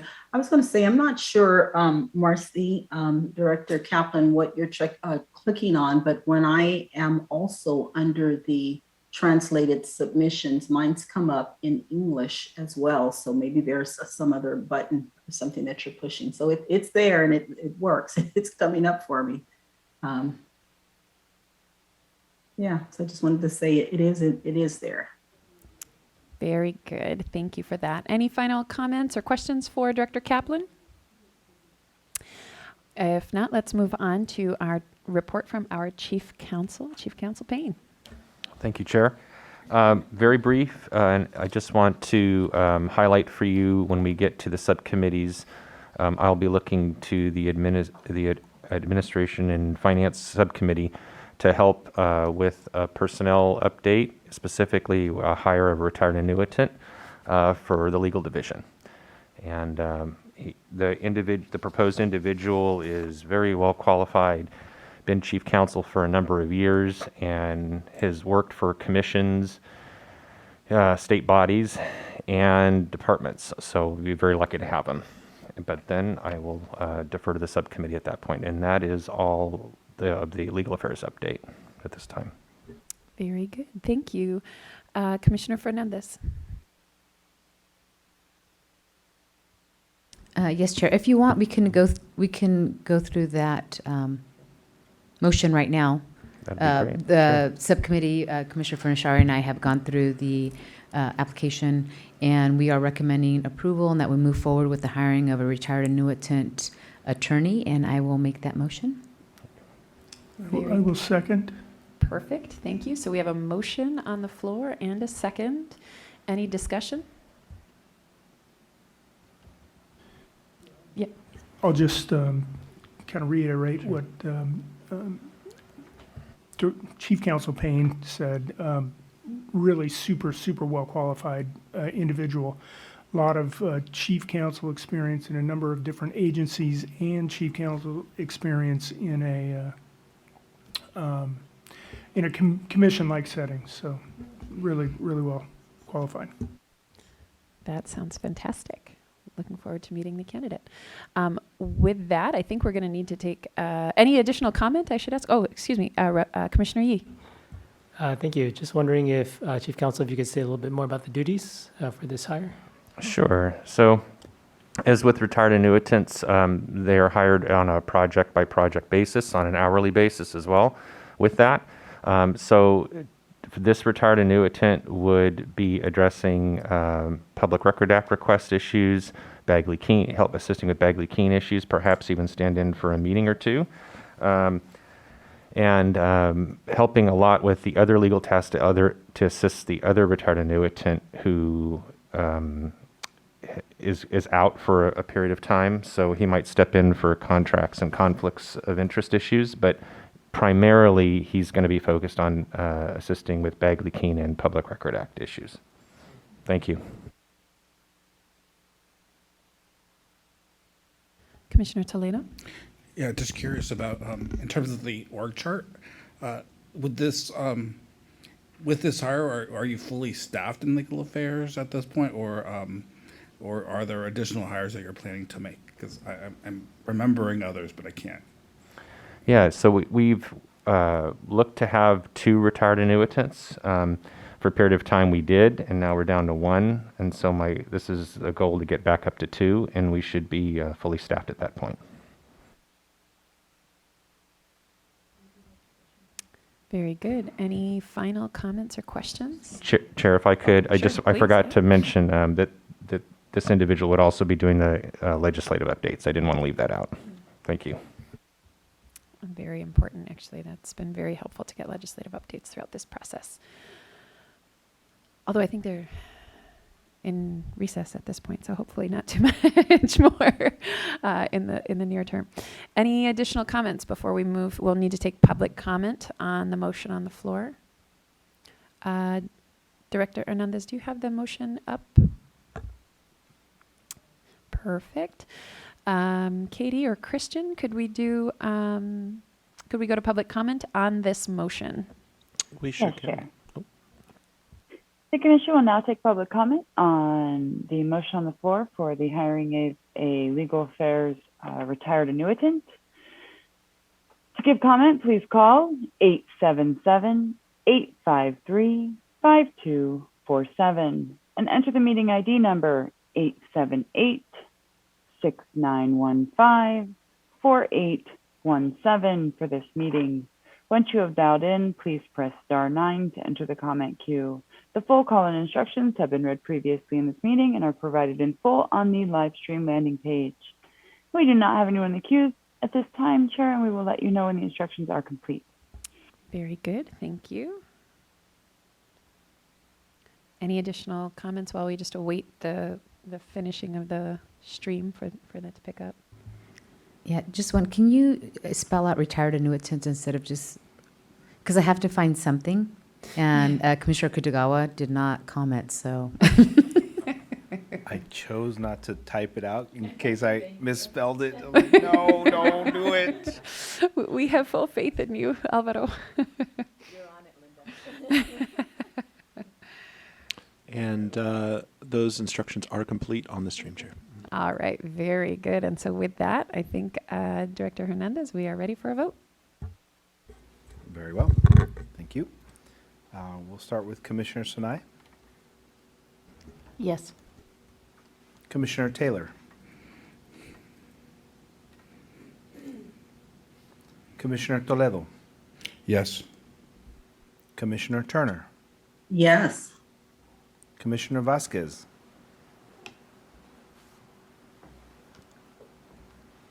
Commissioner Yee. Yes. Thank you. Commissioner Ahmed. Yes. Commissioner Kitagawa. Yes. Commissioner Anderson. Yes. Commissioner Fernandez. Yes. Commissioner Fornashari. Yes. Commissioner Kennedy. Yes. Commissioner Lamons.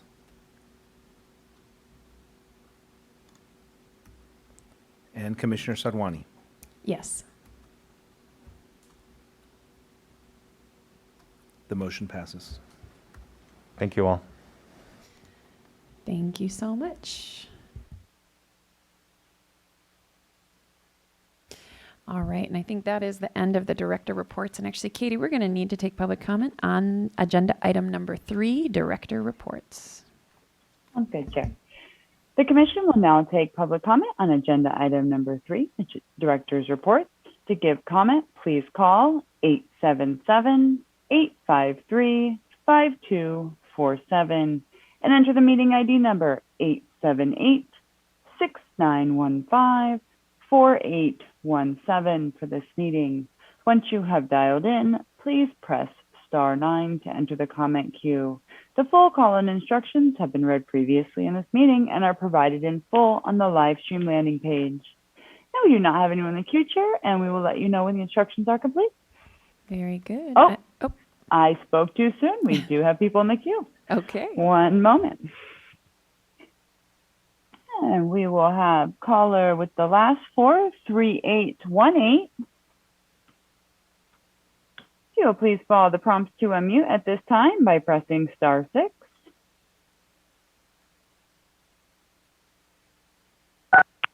The floor is yours. Good afternoon, Commissioners. This is Grace Garner. I'd like to address the issue of map presentations and provide a bit of additional information to all of you. I've been watching every Commission meeting on behalf of the Black Census and Redistricting Hub. We've listened intently on the issue of map presentations and have called and written in to request clarification. It was our understanding that groups or individuals with more than one map should sign up for one 45-minute slot. We followed this direction. Since the map presentation schedule was released, we have had multiple team members rewatch that section of the meeting and have come to the same conclusion. However, we also acknowledge that there was ambiguity within that conversation and have heard from other organizations that when they clarified with staff, they received information that was not stated publicly and was differed from what was presented at the meeting. From what we have seen, the Black Hub has submitted the most districts with 3 full statewide maps. It is receiving less time than those who have submitted less, and all because we closely monitor the meetings. We are concerned that there was and continues to be confusion on this issue among our colleagues. We feel it is insufficient to ignore these concerns and encourage the Commission to address the issue more fully by providing equitable time to the groups that followed the directions as laid out during that September 23rd Commission meeting. Thank you very much.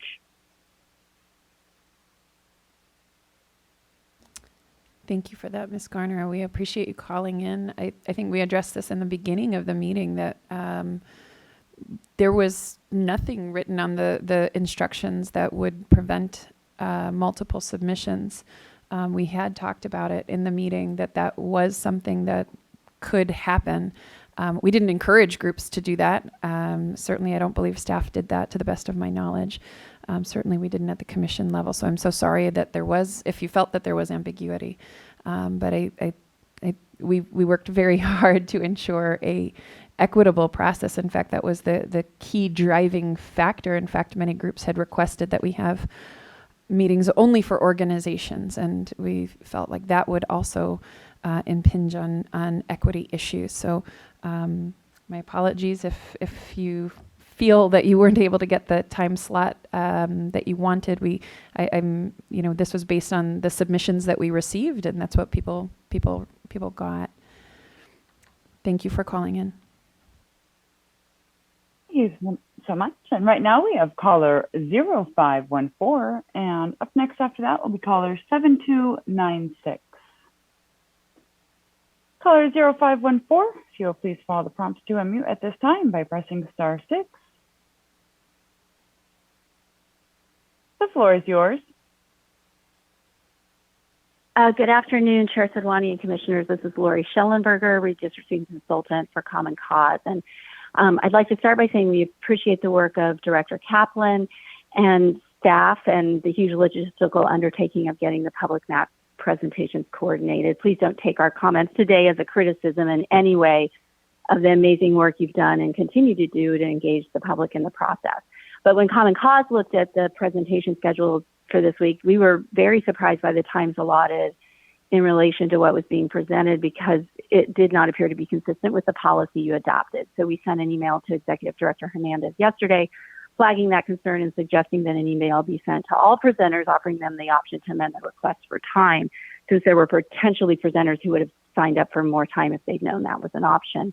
At the top of today's meeting, I did hear the explanation that the Commission's intent was that presentations could be scheduled by submission, not individual or group. However, we watched the robust and thoughtful discussions of this over many meetings that you had, including on September 23rd, and our takeaway was the opposite of what you've stated today and what appears to be in the written proposed policy that you voted on, specifically that you provided a much debated larger time slot of 45 minutes for individuals or groups with multiple map submissions, and you accommodated their concerns about having multiple presenters during those presentations by allowing multiple presenters into the Zoom. And we imagine others interpreted the policy similarly. Given the confusion 30 seconds. and the resulting inequity, we urge you to look again at the policy and ensure everyone is being treated equitably and fairly, recognizing some folks, who got multiple slots had called the Commission staff and for advice. We support their request for more time. But for those who did not call staff and instead watched the meeting and read the policy, which is difficult to find on your website, they may be at a disadvantage. So we just urge you to review that policy again. And again, thank you for your time. Thank you, as always, Ms. Schellenberger, for your attention to our process. Katie? Next, we have caller 7296. If you will please follow the prompts to unmute by pressing star 6.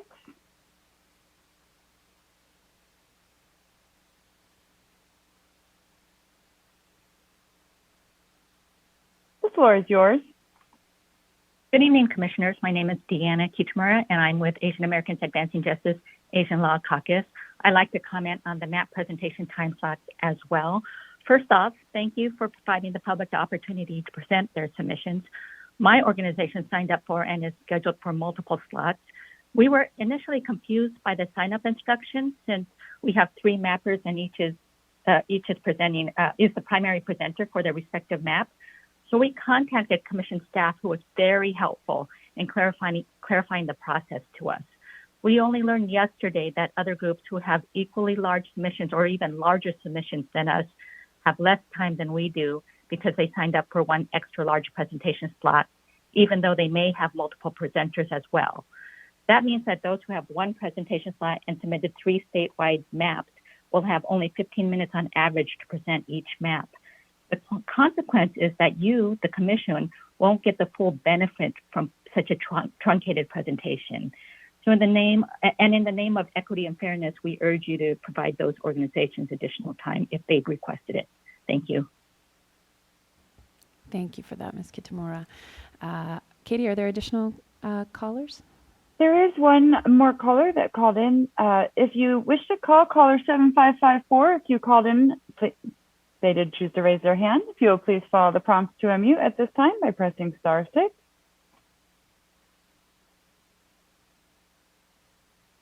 The floor is yours. Good afternoon. Thanks again for all of your good work. I'm calling because I want to just reinforce how difficult it is for public to call in at the right times during meetings when the call-in times are not specified.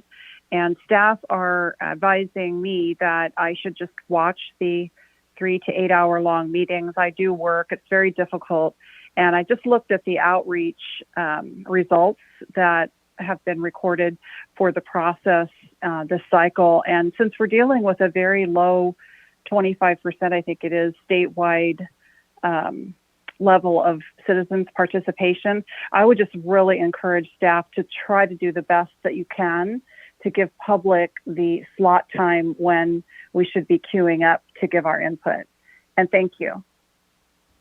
Thank you for that. And certainly ensuring that we take public comment is of utmost concern to us. It's also really challenging on our part just to know how much public comment we'll how much time we'll need to allot to it. So we're doing our very best to do that. And just always remember that there are numerous ways to contact us. You do not have to wait in the phone line queues to get a hold of us. As I've mentioned before, you can email us at any time. You can submit your maps to us with a written narrative. I know my colleagues are avid readers and are reading public comment and input on a regular basis. We also have that live stream feed and form that you can fill out. So thank you so much for all that comment. From the very start, we had always said that we would take into consideration the possibility of having additional days for folks to present district maps. So that might still be an option that could be on the table for future discussion. With that, we will be going into a short closed session under the pending litigation exception, and we anticipate being back in half an hour at 5:30.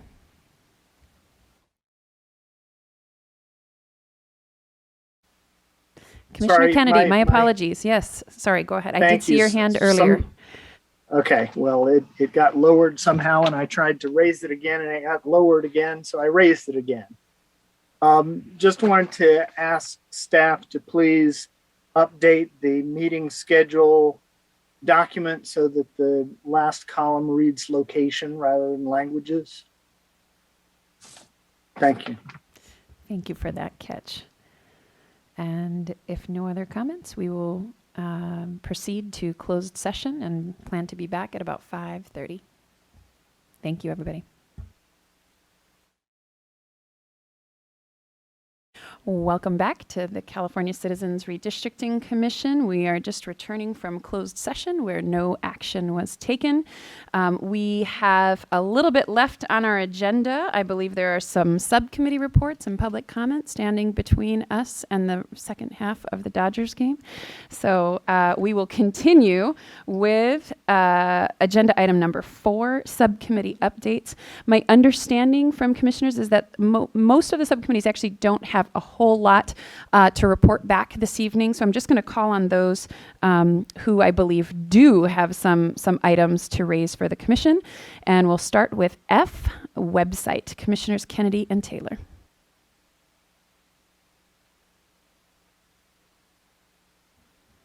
Oh, is Commissioner Kennedy not back yet? Okay, well, we will come back to him momentarily. Unless Commissioner Taylor, did you want to take that one on? No, I think it'd be, we should wait for Commissioner Kennedy. You might have a more substantive way to convey our issues. You bet. Thank you. You bet. Then let's move forward to K, the security subcommittee with Commissioners Fornashari and Taylor. Yeah, we're going to come back next week with the answers to a couple questions that were asked the week before. Was that the conclusion? Very, very good. Thank you. Way to be precise. L, mapping playbook, subcommittee, Commissioners Turner and Yee. Thank you, Chair. So Commissioner Turner and I incorporated all the changes that were suggested to the mapping playbook the last business meeting. At that meeting, we already approved the playbook with the proposed changes. So I've incorporated those and posted those in today's handouts. So these now are the final documents, the mapping playbook itself, and then the 2 attachments to it. The only open question is whether the second attachment, the line drawing phases plan, might at some point have phases 3 and 4 added to it. If so, then we would seek further approval for that, but that may or may not happen. Also posted today is a more updated version of the Ready reference. I got such good feedback on that. I just got excited and kept adding more. So it's about 20% longer. More definitions, including exogenous and endogenous, and a whole page and a half of websites that you might find interesting. So you might glance over that. If you find errors or corrections or things you'd like to add, get them to me. I'd love to keep improving that document and eventually bequeath it to the next commission. That's all. Unless Commissioner Turner, unless you have anything. Nothing at all. Thank you so much. Thank you. Thank you. And thank you for your work on that. I had a chance to start taking a closer look at it today. And it's a wealth of information in there and really helpful, I think, for commissioners and also for the public. So really great. I don't believe there are any other subcommittees that wanted to go with the exception of Commissioner Kennedy and the website committee. Do we know if Commissioner Kennedy has joined us? Uh-oh.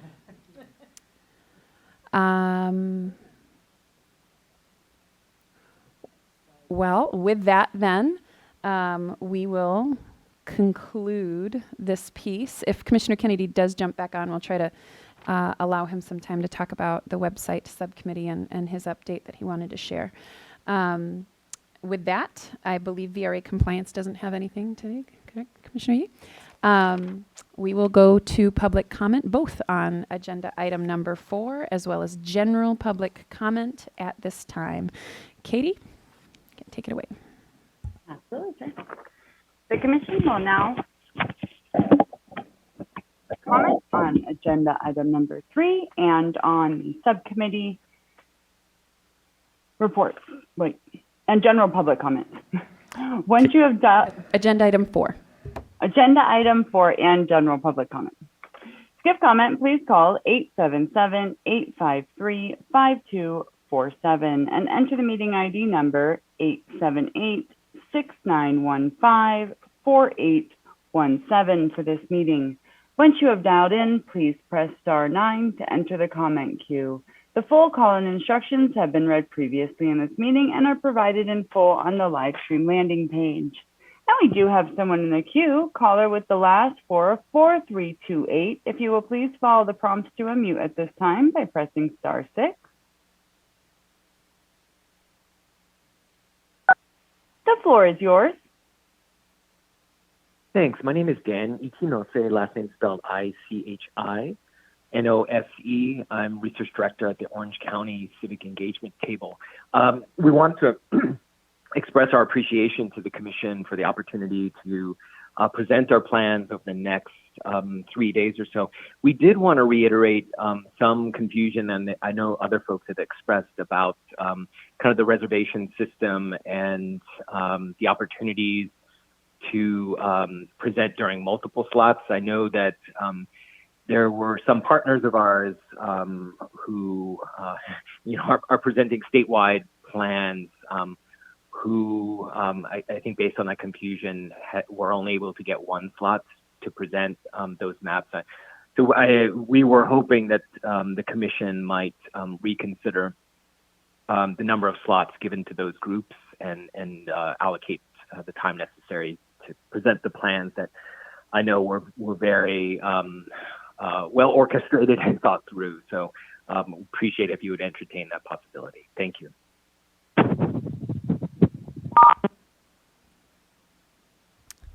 Thank you so much, Mr. Ichinose. As mentioned earlier, we put a lot of time and effort into ensuring an equitable and fair process. I believe all of the submissions that we received time to present to us. So at this point, if folks weren't able to get additional time slots that they would have otherwise liked to do so, they are welcome to still send us those submissions along with a written narrative, and they will be received by the Commission. Katie? Chair, we do have another caller. I did see that Commissioner Kennedy joined us. Shall we continue with public comment? Yes, let's continue with public comment, please. Okay. We have caller 6855. If you will please follow the prompts to unmute at this time by pressing *6.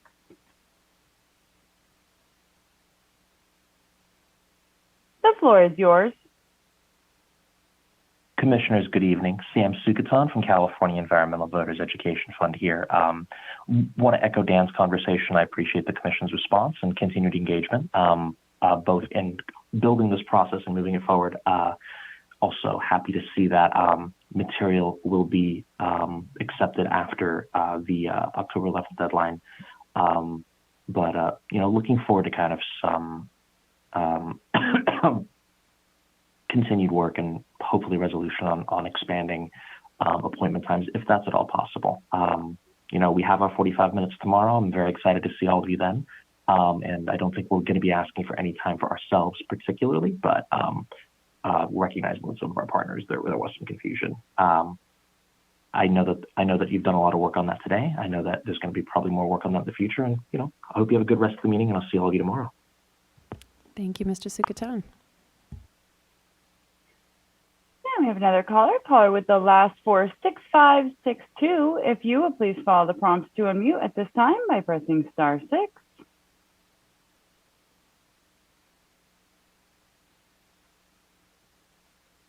The floor is yours. Hi, my name is Jelena, and I am calling from Yucca Valley in the Morongo Basin. I have concerns that none of the visualizations last week had my community in a San Bernardino County-based district. I have friends in Coachella and love to visit there, but my community is much different than the Coachella Valley. We are much more rural. All you have to do is drive around our streets and Coachella to see the difference. Yucca Valley has dirt roads.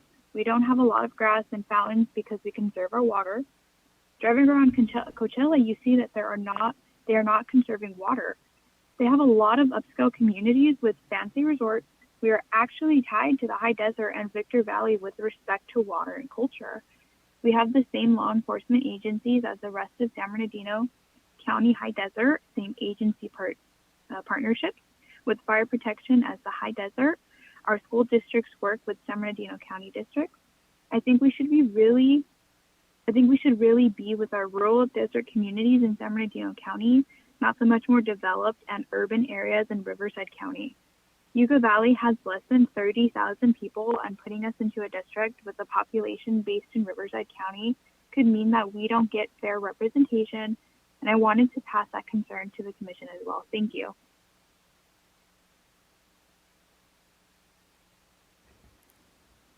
Thank you. Thank you so much. I believe that is all of our callers at this time, Chair. Very good. Thank you. I had noted earlier while we were finishing up the subcommittee reports that Commissioner Kennedy had wanted to speak on the website subcommittee. So I just wanted to get back to that very briefly before we adjourn for the night. Commissioner Kennedy. Thank you, Chair. As Director Hernandez mentioned, there are issues, there have been issues, there are issues, there would be issues with the 2010 Commission's website, and I certainly appreciate the work that has been done to look into this. But I think I have good news. And I want to put that out there and request some additional information from staff.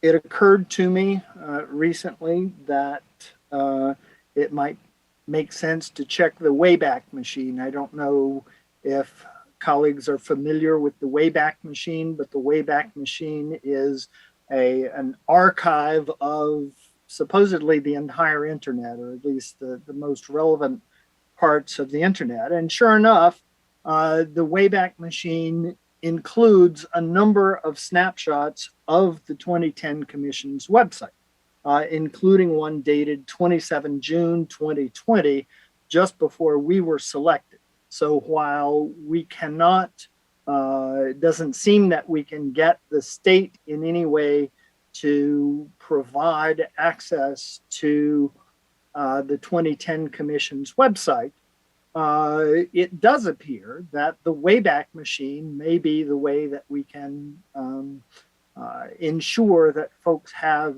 continued ongoing access to the contents of the 2010 Commission's website. I noted from the Wayback Machine, there is something called Archive of the California Government Domain, ca.gov. The description of that says this archive preserves access to hundreds of California state agency sites. State agencies utilize their websites to publish everything from press releases, agendas, minutes, events, reports, and statistics. This material is especially volatile as leadership changes or as time-sensitive issues are no longer on agendas or in the news. The archive is maintained by government information specialists and web curators across several UC campuses, the Stanford University Libraries, the California State Library, and the California State Archives. Commissioner Taylor and I have spoken. We are very much in agreement that access to the 2010 Commission's website is important and will remain important for some time. We will certainly be discussing ongoing access to our website at some point. So what I would ask at this point is that staff provide us, the website subcommittee, with all of the contact information for individuals that they have spoken to in the Secretary of State's electronic records program, or the state archives, or the state library, or anyone else. And we will continue to work on this and see what progress we can make. I do know that not all of the videos, for example, are currently accessible through the Wayback Machine, but if we can work with these government information specialists that the Wayback Machine website talks about, maybe we can find a way to ensure that everyone has access to all of the information that was on the 2010 Commission's website. Alternatively, as Director Hernandez indicated, it may be that we get that content, whether it's from the Department of Technology or someone else, and someone can use the Wayback Machine to find the place where the information that they want would have been, and request it from us, and we could readily provide it to them. But I do think that the Wayback Machine looks like a good way for us to ensure content from the 2010 Commission's website is accessible to people, and wanted to put that out there. I don't know if Commissioner Taylor is with us. He does seem to be with us, and I just want to invite him to add anything that he wanted to at this point. Thank you. No, that's correct, and I think I hit it on the nail on the head when I said Commissioner Kennedy can eloquently express our views. The Wayback Machine is a powerful device, and I think in conjunction with our staff and the subcommittee, it might be a viable solution. Thank you so much for that thorough report. I really appreciate that. And I'm very excited to see the outcomes of the Wayback Machine. I'm sorry, the name just keeps getting me.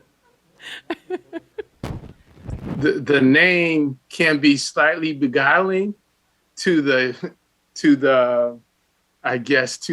usefulness of the website. Maybe it's better to go with archive.org, but it is the Wayback Machine. And I've been using it for years as an investigative tool, but it is it's very powerful. Well, thank you for that. And with that, this meeting is adjourned. Thanks, everybody, and go Dodgers.